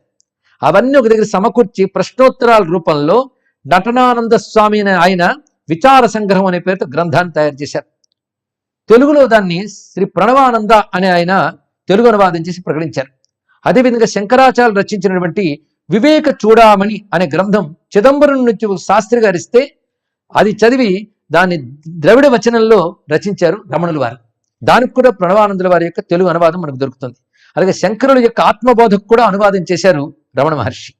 ఈ ఆత్మబోధ 68 శ్లోకాలని తమిళ పద్యాల రూపంలో ఆయన, అంటే సారభూతమైన 68 శ్లోకాలు తీసుకుని ఈయన వెంప అనబడేటువంటి తమిళ పద్యాల్లో రచన చేశారు ఆత్మబోధని. ఇది విశేషమైనటువంటి అంశం. ఇక్కడ మనం గమనించవలసిందంటే ఆదిశంకరుల యొక్క రచనల్ని ఈయన అనువదించడమే కాదు, ఆదిశంకరుల సిద్ధాంతమే ఈయనది. ఒకప్పుడు అడిగేట, కాబట్టి శంకర బోధలు మీ బోధలు ఒక్కలాగే ఉన్నాయి అంటే ఆయన ఒక మాట చెప్పారు, నేను అనుభవించేటప్పటికి నా శంకరుల రచనలు నేను చదవలేదయ్యా, నేను అనుభవించాను, నా అనుభవమే మీకు చెప్పాను, నా అనుభవం చెప్పిన వెంటనే శంకరులు చెప్పిన దానితో సమానంగా ఉందని మీరు అంటున్నారు అన్నారు. ఇది మనం తెలుసుకోవాల్సింది. అంటే ఈయన శంకరుల అద్వైతం చదువు, మరో గ్రంథం చదువు, సాధన చేసి అనుభవాన్ని పొందలేదు. ఆయన అనుభవం పొందిన తర్వాత దీన్ని చూశారు. దీన్ని బట్టి మనకు తెలుస్తున్నది ఏంటంటే శంకరులు ప్రతిపాదించిన అద్వైతం సత్యము, సిద్ధ పురుషులు పొందినటువంటి పరిపూర్ణ అనుభవము అద్వైతమే అని దీన్ని బట్టి అర్థమవుతుంది ఇక్కడ. కానీ శంకరులు ప్రతిపాదించిన అద్వైతం సత్యమని ప్రత్యక్షంగా తన ఉనికితో రుజువు చేసిన మహానుభావులు రమణ భగవానుడు. ఇది తెలుసుకోవాల్సింది. అదేవిధంగా ఈయన 1901లో విరూపాక్ష గుహలో ఉన్నప్పుడు శివప్రకాశం పిళ్ళై అనేటువంటి ఒక మేధావి ఈయన వద్దకు వచ్చి ఈయన్ని శరణు వేడాడు. ఆయన తత్వశాస్త్ర విద్యార్థి, తర్వాత అనేక ఉద్యోగాలు కూడా చేశారు. ఆయన అప్పుడు స్వామివారు మౌనంలో ఉన్నారు. ఆ మౌనంలో ఉన్న ఆయన వద్దకు వచ్చి కొన్ని ప్రశ్నలు వేశారు. ఈ ప్రశ్నలు కూడా చాలా సారభూతమైన ప్రశ్నలు. ఆ ప్రశ్నలు ఒక పలకపై వ్రాసి ఇస్తే దానికి ఆయన జవాబులు రాశారు. కొన్ని సైగలతో చెప్పారు, కొన్ని వ్రాశారు. అవన్నీ కూడా ఒక చోట సమకూర్చి పుస్తకాన్ని తీసుకొచ్చారు. ఇది చెప్పేటప్పుడు స్వామివారి వయసు 22 ఏళ్ళే. అప్పుడు ఆయన ఇచ్చినటువంటి సమాధానములు తర్వాత 1923లో పుస్తక రూపంలో వచ్చాయి. అది నేనెవడును అనే పేరుతో, నేనెవడును. ఇది చాలా ప్రసిద్ధి. ఎందుకంటే మొత్తం రమణుల యొక్క ఉపదేశ సారం ఒక్కటే, నేను అనే దానికి మూలం వెతుక్కో. ఇదే సాధన అండి. ఇక్కడ అర్థమైన వాళ్ళు ఆనందించారు, అర్థం కాని వాళ్ళు అయోమయంలో పడ్డారు. కానీ ఆయన చేసే ఉపదేశం మాత్రం అది. ఇక్కడ అది తెలుసుకోవాలి. నేను అనే దాని గురించి వెతుక్కోనికి సమాధానం దొరుకుతుందని చెప్పారు. ఈ నేనెవడు అనే పుస్తకం చాలా అద్భుతమైనటువంటిది. పాశ్చాత్య దేశాలకు చెందిన మేధావులు ఎందరో దీన్ని అనువదించి ప్రచారం చేయగా ఎందరో దానివల్ల స్ఫూర్తి పొందారు. అది తత్వశాస్త్ర గ్రంథం. దీన్ని తెలుగులో ప్రణవానంద స్వామి వారే అనువదించారు. తర్వాత ఆయన రచనలు, రమణుల వారి రచన గురించి చెప్పేటప్పుడు అరుణాచలేశ్వరుని స్తుతిస్తూ రచించినటువంటి రచనలు అద్భుతమైన ఉన్నాయి. ఇవి అనుభూతితో వచ్చినటువంటిది. అందులో అత్యంత ప్రసిద్ధి చెందినది అరుణాచల అక్షరమణమాల. ఇది చాలా విశేషమైనటువంటిది. అది పాడుకునే రీతిలో ఉంటుంది. అద్భుతమైన గీతం ఇది. కొందరు భిక్షుకులు ఆ భిక్షా సమయంలో పాడుకోవడానికి ఏదైనా పాట రాయండి అని అడిగారట. అప్పుడు ఆయన అరుణాచల అక్షరమణమాల అని రచించారు. దానికి కూడా తెలుగు అనువాదం ఉన్నది. అలాగే అరుణాచల నవమణిమాల, అరుణాచల పదిగం, అరుణాచలాష్టకం, అరుణాచల పంచరత్నం. ఇందులో అరుణాచల పంచరత్నం సంస్కృతంలోనే రచించారు రమణుల వారు. విశేషమైన రచనలు ఇవి. అరుణాచల అక్షరమాల భక్తి రూపమైన శృంగారరస ప్రధానంగా మనకు కనబడుతుంది. కానీ ఇది తాత్వికమైనటువంటి శృంగారం. ఇది ఆయన దగ్గర పెరుమాళ్ళు అనేటువంటి పరిచారకుడు భిక్షా సమయాల్లో పాడుకోవడానికి పాట రాయమంటే అప్పుడు రాశారట. ఇది చాలా దివ్యమైనటువంటి రచన. దీనిపై ఉపన్యాసం ఇస్తేనే కొన్ని రోజులు పడుతుంది, అంత గొప్ప రచన ఇది. అలాగే అరుణాచల నవమణిమాల స్వామిని సగుణ బ్రహ్మంగా వర్ణిస్తూ తమిళంలో రచించినటువంటి పద్యాలు. అరుణాచల పదిగం కూడా చాలా విశేషమైనటువంటిది. ఎందుకంటే పదిగములు జ్ఞాన సంబంధర్ మొదలైన వాళ్ళు రచించారు. అదే పద్ధతిలో రచించారు. అరుణాచల అష్టకం ఎలాంటిదంటే ఈయన ఏ కారణంగా ఇల్లు వదిలిపెట్టారు, అరుణాచలంలో ఆయన అనుభూతి ఏమిటి, ఇదంతా అరుణాచల అష్టకంలో ఉంటుందండి. అరుణాచల పంచరత్నంలో చాలా అద్భుతం. ఇక విశేషించి గొప్ప గ్రంథం రమణుల వారి రచనల్లో విశేషమైనటువంటి గ్రంథం ఉపదేశసారం. ఉపదేశసారం ముందు తమిళంలో రచించారు ఆయన. దాని తర్వాత ఆయనే భక్తుల కోరిక మీద సంస్కృతంలోను, తెలుగులోను, మలయాళంలో కూడా ఆయనే వ్రాశారు. ఇది తెలుసుకోవాలి. పైగా సంస్కృతంలో రచించమని కోరుకున్నది గణపతి ముని గారు. అందుకే ముందు తెలుగులో రచించిన తర్వాత 30 శ్లోకాలలో ఆయన సంస్కృతంలో రచన చేశారు. తర్వాత తెలుగు మలయాళాల్లో కూడా రచన చేయడం జరిగింది. ఈ సంస్కృత రచన చేసిన తర్వాత ఆ సమయంలో చూత గుహలో గణపతి ముని ఉండేవారు. ఈ స్కందాశ్రమం నుంచి అక్కడికి ఆయన ఈ రచనలో ఏవైనా దోషాలున్నాయేమో దిద్ది చూడమను అని గణపతి ముని పంపించారట సంస్కృత పండితులు.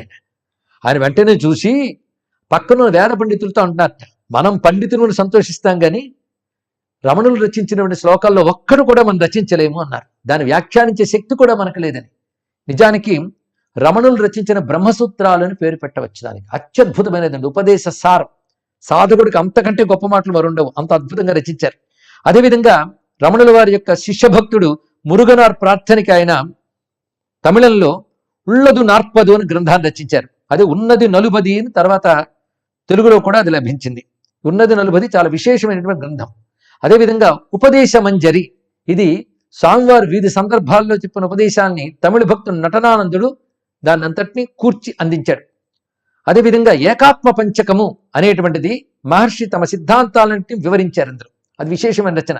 ఇది 1947లో ఆయన భక్తురాయన సూర్యనాగమ్మ గారి కోరిక మీద తెలుగులో 5 పద్యాలు రాసి ఏకాత్మ పంచకం అని పేరు పెట్టారు. ఇంకొకటి విచార మణిమాల, ఇది చాలా గొప్ప గ్రంథం. హిందీలో సాధు నిశ్చలదాస్ అని ఆయన విచార సాగరం అని గొప్ప గ్రంథం రచించాడు. అద్భుతమైన రచన అండి, అద్వైత సిద్ధాంతంలో చాలా విశేషమైన రచన. దానిని కొంతమంది స్వామివారికి ఇచ్చి 1907లో అరుణాచల మొదలైన వారు ఇచ్చి, చాలా పెద్ద గ్రంథం అది, దాని సారాంశాన్ని చిన్న పుస్తకంగా వ్రాసివ్వండి అన్నారు. అప్పుడు ఆయన అంతా చదివి విచార సాగర సంగ్రహం అనే పేరుతో ఆయన రచించారు. అంటే ఆ హిందీ గ్రంథానికి ఉన్న తమిళ అనువాదం విచార సాగరం అనే దాన్ని చదివి దాని సారాన్ని రచించారు భగవాన్లు. తర్వాత కొంతకాలానికి దాని విచార మణిమాల అని పేరు మార్చారు. విశేషించి ఆయన రచనల వాంగ్మయం మనం చెప్పుకుంటున్నాం. అరుణాచల మహాత్మ్యం అని ఒక రచన కూడా చేశారు. సర్వజ్ఞానోత్తరం అంటూ ఒక శైవాగమ గ్రంథాన్ని కూడా రచించారు. ఇక ఆత్మవిద్యా కీర్తన అనేది ఒక అత్యద్భుతమైన కీర్తన రచించారు. ఎందుకంటే ఆత్మవిద్య చాలా సులభం, నిజానికి చాలా కష్టమని మనం అనుకుంటున్నాం. అది అందువల్ల ప్రయత్నమే చేయట్లేదు. కానీ ఆత్మవిద్య పొందడానికి సులభమైన మార్గాన్ని అందించారు రమణుల వారు. అందుకే ఆ అనుభూతిని పొందిన మురుగునారు ఒకసారి అతి సులభం, ఆత్మవిద్య అతి సులభం అని కాగితం మీద రాసి ఇంకా వారు పూరించలేకపోయేట. అప్పుడు రమణుల వారు అది పల్లవిగా తీసుకుని మిగిలిన పాటనంతటిని ఆయన పూరణ చేశారు. అంతేకాదు భగవద్గీత సారమని గొప్ప గ్రంథాన్ని రచించారు. ఆయన కృష్ణ పరమాత్మ అంటే ఉన్నటువంటి భక్తి, కృష్ణుడు చెప్పిన భగవద్గీత సారాన్ని చాలా అద్భుతంగా తేటగా అందించారండి. ఇది విశేషమైన అంశం. అయితే రమణాశ్రమం చాలా వృద్ధి చెందింది. ఎన్నో సద్గ్రంథాలు వెలికి వస్తున్నాయి. జ్ఞానబోధ ప్రపంచమంతా వ్యాపించింది. ఎందరో మహానుభావులైన దర్శనానికి వస్తున్నారు. అందులో విశేషించి పాశ్చాత్య దేశాల నుంచి తపన పడి ఆయన దగ్గరికి వచ్చిన వాళ్ళు చాలా మంది ఉన్నారు. అందులో పాల్ బ్రంటన్ మొదలైనటువంటి మహానుభావులు ఉన్నారు. హంఫ్రీస్ అనేటువంటి ఆనాడు 1911లో అప్పుడు పాశ్చాత్య పాలన ఉండేది కదా దేశం. ఆ ఇంగ్లీష్ వారు పాలించే సమయంలో పోలీస్ శాఖలో పనిచేసేటువంటి హంఫ్రీస్ ఉండేవాడు. ఆయన దగ్గర ఈ తెలుగు నేర్పుతూ సర్వేపల్లి నరసింహయ్య గారు అని తెలుగు పండితులు ఉన్నారు. ఆయన మున్షి అంటారు. ఆయన ఎవరో కాదు, ఆయనే కావ్యకంఠ గణపతి ముని శిష్యుడు. తర్వాత రమణుల దర్శనంతో రమణులకు అంకితమైపోయారు. ఆయనే ప్రణవానంద అని పేరు పొందినటువంటి వారు. ఆయన ఎన్నో గ్రంథాలు తెలుగు చేశారు. మహాపండితుడు ఆయన. ఆయన అసలు పేరు సర్వేపల్లి నరసింహయ్య. ఆయన ఈ హంఫ్రీస్ దగ్గర మున్షిగా ఉండేవారు. ఒకసారి నీ గురువుని నాకు చూపించు అని అన్నట్ట. ఏం మాట్లాడలేదు ఈయన. ఒకసారి ఆయన కొన్ని ఫోటోలు చూస్తూ గణపతి ముని ఫోటో తీసి ఈయనే నీ గురువా అన్నారు. అరే చూడకుండా ఎలా చెప్పండి, మీ స్వప్నంలో కనబడ్డారని చెప్పారు. అంతేకాదు నాకు స్వప్నంలో దృశ్యం కనబడిందయ్యా అంటూ బొంబాయిలోనే ఒక తెల్ల కాగితం మీద ఒక కొండ గుహ, దాని ముందు కౌపీనం ధరించినటువంటి ఒక ఆయన బొమ్మ, పక్కన జలధారను బొమ్మ గీసేట. ఈ బొమ్మ ఏమిటి అని అడిగారు మున్షి. అంటే ప్రణవానంద. అప్పుడు ఇంకా ప్రణవానంద కాలేదే.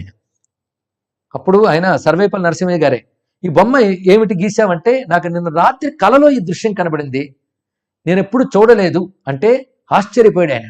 అంటే స్వప్నంలో రమణుల వారు తన ఆశ్రమంతో సహా అంప్రీస్కి దర్శనం ఇచ్చారని తెలుస్తున్నది. వెంటనే అంప్రీస్ గణపతి మునితో మున్షితో కలిసి తిరువన్నామలై వెళ్ళి స్వామి దర్శనం చేసుకున్నాడు. ఆయన glimpses of life and teachings of Bhagavan Shri Ramana Maharshi అనే గ్రంథాన్ని కూడా రచించాడు. ఇవి విదేశాలకు రమణుల గురించి తెలియజేసినటువంటి గొప్ప గ్రంథం. మొదటి వ్యక్తి ఆయనే. అదేవిధంగా లండన్లో ఫోరం అనే పత్రిక ఉండేది.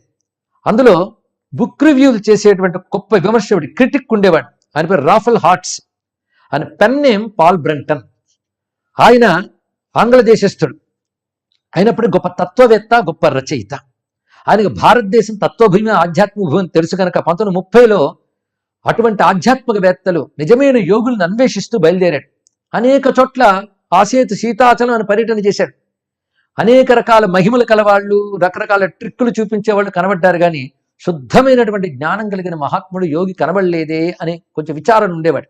ఆ సమయంలో ఆయనకి చెంగల్పట్టు వద్ద శ్రీ శ్రీ శ్రీ చంద్రశేఖర సరస్వతి మహాస్వామి దర్శనం లభించింది. ఆయన ఒక గొప్ప అనుభూతిని ఇవ్వగలిగారు దర్శనమాత్రం చేతని. ఆయన ప్రేరణ మేరకు తిన్నగా అరుణాచలానికి చేరుకున్నారు. అరుణాచలంలో రమణ మహర్షి దర్శనంతో ఒక శాంతిని పొందాడు ఆయన.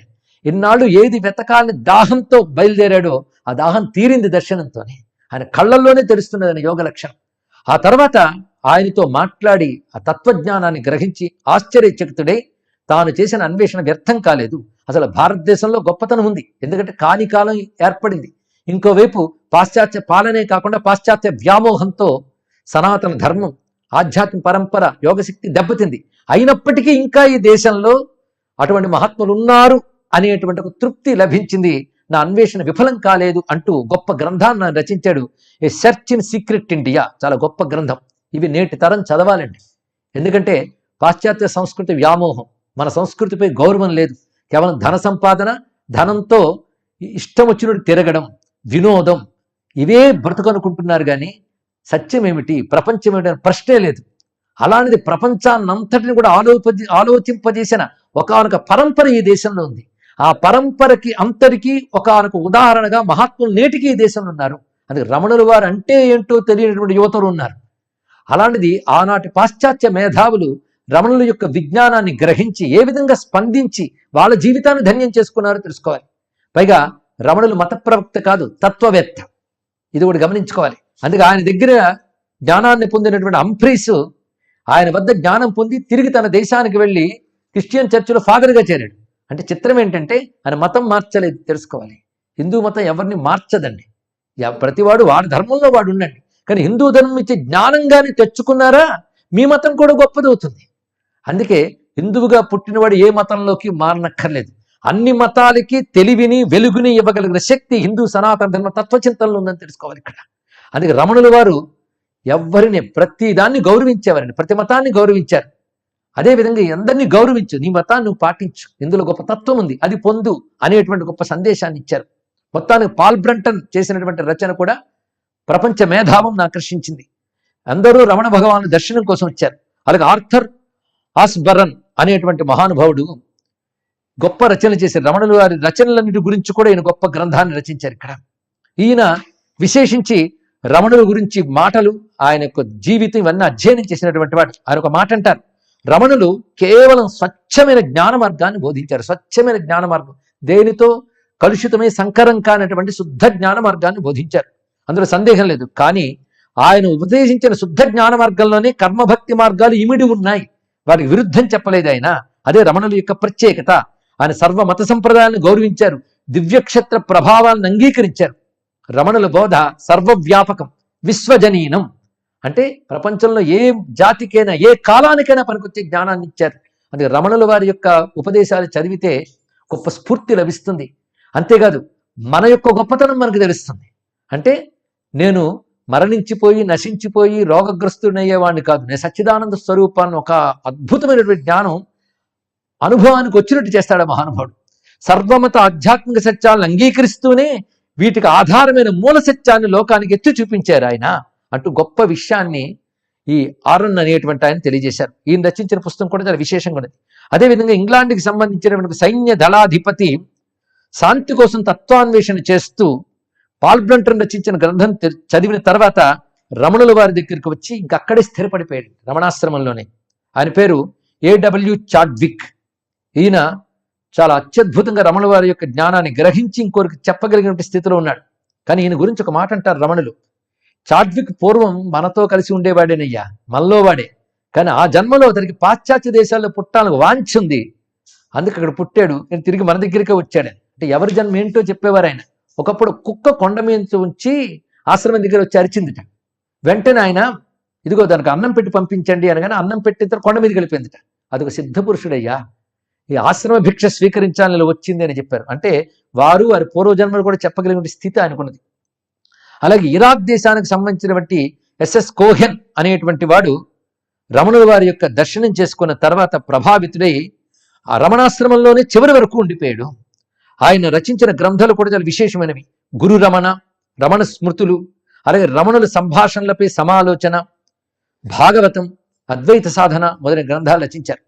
అదేవిధంగా జర్మన్ రచయిత్రి లూసీ కార్నెల్సన్ అనేటువంటి ఆమె రమణుల రచన జర్మన్ భాషను అనువాదం చేసింది. అంతేకాదు ఇంగ్లీష్ గ్రంథాలు చదివి అనువదించిన ఆవిడ అవి సరిగ్గా ఉన్నాయో లేదని తమిళం నేర్చుకుని మళ్ళీ రమణుల తమిళ రచనలు కూడా చదివిందిట.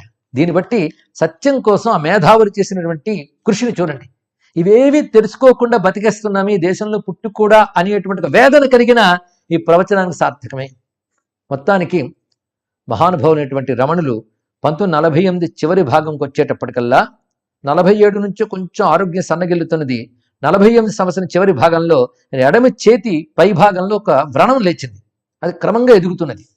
అది క్యాన్సర్ కారకమైనటువంటి వ్రణం, అది చాలా ప్రమాదకరమైనటువంటిది. దానికి రకరకాల చికిత్సలు చేశారు. అందులో శస్త్రచికిత్సలు 4 జరిగాయి. రకరకాల కట్టడాలు అంటే పసరకట్లు, హోమియో మందులు ఇలాంటివన్నీ వేశారు. వేటికి అది నయం కాలేదు. కానీ అవి కోసేటప్పుడు ఆ బాధ భరించడం కష్టం, కానీ నవ్వుతూ ఉండేవారట మహానుభావులు. కొంతమంది ఆయనకి జరిగినటువంటి బాధ, వ్రణ బాధ చూస్తూ వాళ్ళకి బాధ కలిగేది.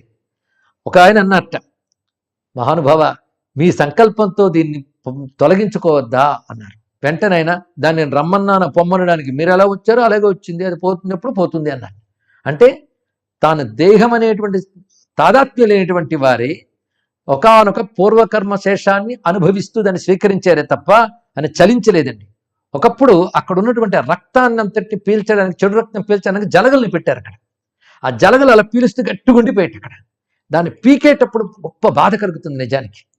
అవి అలాగక్కడ ఆ నెత్తురు తాగలా అంటుకుపోతే డాక్టర్లు పీకేవారట.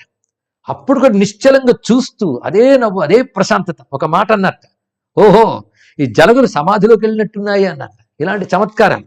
పైగా నాకు చూసారా కంకణం వచ్చింది, శమంతకం నుంచి బంగారం వస్తుందిట, నాకు నుంచి రక్తం వస్తుంది అంతే అనేవారట. పైగా ఈ వ్యాధి ఎలా పోతుందయ్యా అని ఆయన్నే అడిగితే అసలు ఈ దేహమే పెద్ద వ్యాధి, వ్యాధిలో వ్యాధిది అనేవారు. ఈ విధంగా ఆ స్థితిలో కూడా ఆయన వేదాంత బోధ చూపిస్తూ నిశ్చలంగా ఉండేవారు. పైగా ఆయన కోలుకోవాలని భక్తులు విశేష పూజలు, సూర్య నమస్కారాలు ఇవి చేస్తూ ఉంటే శిష్యులతో అన్నారు, పోనీ వాళ్ళు చేసేది మంచి పనే కదా, భగవంతుడి కోసం కైంకర్యం, కానీ వద్దంటే వాళ్ళే చిన్నబుచ్చుకుంటారు. ఈ నెపంతో 10 మందికి భోజనం జరుగుతున్నాయి, మంచి పనులు జరుగుతున్నాయి, సంతోషం అన్నారు. ఈ విధంగా అప్పుడప్పుడు తగ్గుతున్నట్టు మళ్ళీ కొత్తది వచ్చి ఆ చేతిలో వ్రణం చాలా తీవ్ర స్థాయికి వెళ్ళిపోయింది. ఆ సమయంలో ఒకరు వచ్చి, ఆయన సోదరి అలమేలమ్మే వచ్చి, భగవాన్ మీరు ఆహారం తీసుకోలేదట, పాయసం తీసుకోండి అంటూ బాధపడుతున్నది. నేను ఇప్పుడు పాయసం తీసుకొని వెళ్ళని చెప్పి శిష్యులతో అంటున్నారు. వాళ్ళు ఇచ్చిన పాయసం నేను తినలేదని బాధపడుతున్నారే, నేను ఇస్తున్న విజ్ఞానం అనే ఆహారం వాళ్ళు తినట్లేదే, నేనంత బాధపడాలి అన్నట్టు ఇక్కడ. ఇది గమనించుకోవాల్సినది. మొత్తానికి ఆ మహానుభావులు ఒకప్పుడు మందు మానేసేట. మొత్తం 50 సంవత్సరం ఏప్రిల్ 1వ వారంలో మందులతో విసుగొచ్చింది ఆయనకి. ఏమంటే మందు పుచ్చుకోండి అంటే 2 రోజుల్లో పోయేదని మందు ఎందుకు అన్నట్టు. వాళ్ళకి అర్థం కాలేదు. 2 రోజుల్లో పోయేది రోగం అని వాళ్ళు అనుకున్నారు. కానీ ఆయన ఆ తర్వాత భౌతికాయం విశ్రాంతి కోసమని ఆయన లోపల పెట్టి ఆయన ఎవరికి కనబడకుండా తెర వేశారట. కానీ తెర ఎందుకు వేశారని అడిగారు ఆయన. భక్తులు వచ్చి మీకు భంగం కలిగించకూడదు, తెర తీయండి అని చెప్పారు. వచ్చిన భక్తులందరికీ దాన్ని దర్శనం ఇస్తూనే ఉన్నారు ఆ సమయంలో. కానీ కళ్ళు మూతలు పడిపోతున్నాయి. అప్పుడు సూర్య నాగమ్మ గారు అక్కడ నిలబడి మనసులో అనుకున్నారు, ఒక్కసారి నీ కృపా కటాక్ష వీక్షణ నా మీద ప్రసరింపజేయవా అని. అంత కళ్ళు మూసుకున్న ఆయన కూడా ఒక్కసారి అలా తెరిచి అలా చూసి కళ్ళు మూసేశారు తిరిగి. అది ఆయన యొక్క అనుగ్రహం. ఆ సమయంలో ఆయన చూడ్డానికి లెఫ్టినెంట్ కర్నల్ కరంచందా అని వచ్చారండి. చూడ్డానికి వచ్చి ఆయన భార్య కూడా వస్తోంది. ఆ వచ్చే వరకు ఆయన జీవించి ఉండాలని మనసులో అనుకున్నట్ట. నిజంగా ఆవిడ వచ్చింది. వస్తూ నారింజ రసం పట్టుకొచ్చింది ఆవిడ. ఆ సమయంలో నీరు కూడా తాగలేని పరిస్థితి కనుక నారింజ రసాన్ని తాగుతారా? కానీ ఆయన అంత భక్తురాల్ని మన్నిస్తూ చిన్నబుచ్చుకోకూడదని ఆ నారింజ రసం ఇవ్వమ్మా అని అడిగి మరి పుచ్చుకున్నారు. ఆ భక్తుల పట్ల అంత వాత్సల్యం.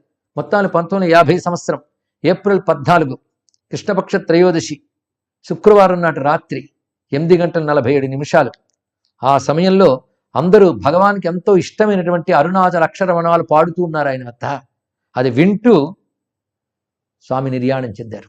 ఆ సమయంలో ఆశ్చర్యకరమైన అంశం అందరూ చూస్తూ ఉండగా జరిగిందండి. అంతేకాదు అక్కడ ఉన్న వాళ్ళే కాదు, ఊళ్ళో వాళ్ళు చూశారు. 8:47 ఆయన శరీరం నుంచి ఒక ఫ్లాష్ లాంటి ఒక మహాకాంతి బయటకు వచ్చి ఆ గది గోడల మీద ప్రతిఫలించి క్రమంగా ఆకాశంలో ఉత్తరం వైపు పయనిస్తూ అరుణాచల శిఖరం దగ్గరికి చేరి అరుణాచలం లీనమైపోయింది. ఇది అందరూ చూశారండి. ఇది ఎవరికి కనుభ్రమ కాదు. ఆ కాంతిని చూసి కొందరు ఆశ్రమం వద్దకు వచ్చారు. అప్పుడే శరీర త్యాగం చేశారు ఈ మహానుభావులు. అందరూ ఘోరమని విలపించారు ఆ సమయంలో. మరుసటి రోజు పత్రికలు కూడా గత రాత్రి 8:47 ఉత్తర దిక్కుగా ఒక నక్షత్రం అనేక ప్రాంతాల్లో జనులు చూశారు. ఆ జ్యోతి నెమ్మదిగా పయనిస్తూ తుదకు అరుణాచల పర్వతాగ్రం చేరింది అని పత్రికల్లో కూడా వచ్చినది. ఇది తెలుసుకోవాల్సింది. మొత్తానికి మహాజ్యోతిలాగా వచ్చి జ్ఞానజ్యోతిని ప్రసరింపజేసి అరుణాచల జ్యోతిలో లీనమైనటువంటి జ్ఞానజ్యోతి రమణ మహర్షి గారు. మొత్తం వారి జీవితంలో ఎన్నో అద్భుతాలున్నా ఈ సమయ పరిమితి బట్టి మనం కొంతమేరకు మనం తెలుసుకున్నాం. మొత్తానికి 1896 నుంచి 50 ఏప్రిల్ 14 వరకు ఆ మహానుభావులు అరుణాచల క్షేత్రం వదలలేదు. ఆ ఊర్లో కలరా, ప్లేగు లాంటి భయంకర వ్యాధులు వచ్చి అందరూ వలసపోయినప్పటికీ ఆయన విడిచిపెట్టలేదు. ఎలా ఉన్నారంటే కొంతకాలం కొండ మీద ఉన్నారు, కొంతకాలం కొండ కింద ఉన్నారు. అంటే తండ్రి భుజం మీద బిడ్డలా కొంతకాలం, తండ్రి ఒళ్ళో బిడ్డలా కొంతకాలం అరుణాచలేశ్వరుడనే శివుని చెంత ఆయన ఉన్నారు. అంతేకాదు చివరి రోజుల్లో భక్తులు ఒకడు తలని గోడ కొట్టుకుంటూ స్వామి మమ్మల్ని విడిచి వెళ్ళిపోతారని ఏడిచెత్త. అప్పుడు ఆయన మాట అన్నారు, సర్వాత్ముడైన అరుణాచలేశ్వరుని విడిచి ఎక్కడికి వెళ్తాను అన్నారు మహానుభావులు. అందుకే అరుణాచల శివ అనే స్మరణలోనే ఆయన ఉన్నారు. ఆయన శరీరం త్యజించిన తర్వాత కూడా ఆ రమణాశ్రమం మంచి పద్ధతిలో నడుస్తూ ఆయన యొక్క జ్ఞానాన్ని ప్రపంచానికి ప్రసరిస్తూనే ఉన్నది. అటువంటి రమణుల దివ్య జీవితాన్ని మనం చెప్పుకుంటూ ఆ జీవితంలోంచే మనకు సందేశాన్ని వాళ్ళు గ్రహించాం. రేపటి రోజున రమణుల మాటలు, రమణుల వ్రాతలు, ఈ రెండిటిలోంచి ఆయన ఇచ్చిన సందేశాన్ని వీలైనంత వరకు మనం గ్రహించే ప్రయత్నం చేద్దాం. రేపు యథాతథంగా 7:30 సమావేశమై రమణుల రచనలు, రమణుల వచనాలు ఈ రెండింటిని గ్రహిద్దాం. స్వస్తి. ఈ అవకాశం మనకు కల్పించినటువంటి అరుణాచలేశ్వరుడికి నమస్కరిస్తూ, రమణుల దివ్యస్మరణతో ధన్యులమయ్యామంటే ఆయన చెప్పినట్లు ఆత్మస్వరూపుడు గనక ఆత్మకి దేశము కాలమన హద్దుల్లో అన్ని ప్రాంతాల్లోనూ అన్ని కాలాల్లోనూ ఉంటుంది. అందుకే రమణులు వారు నేటికి మనల్ని అనుగ్రహిస్తూ ఉంటారు. మహాత్ములకి ఎప్పుడూ కూడా అంతము లేదు, వాళ్ళ శాశ్వతులు. అటువంటి సిద్ధపురుషుడు ఆయన. అటువంటి సిద్ధపురుషుడు, జీవన్ముక్తుడు, మహాయోగి. ముక్తి పొంది భూమి యందు ధరించాడు ఆయన. శరీరం పోయి ముక్తి కాదు, శరీరంతో ఆయన ముక్తుడై ఆత్మస్వరూపుడై సంచరించారు. అలాంటి మహాత్ముని యొక్క మాటలు వినడానికి రేపు మనకు అవకాశం లభిస్తుంది. ఈ గొప్ప కార్యక్రమాన్ని సమర్పించినటువంటి అట్లాంటా సహృదయుల్ని మరొక్కసారి అభినందిస్తూ రేపు కలుసుకుందాం. స్వస్తి.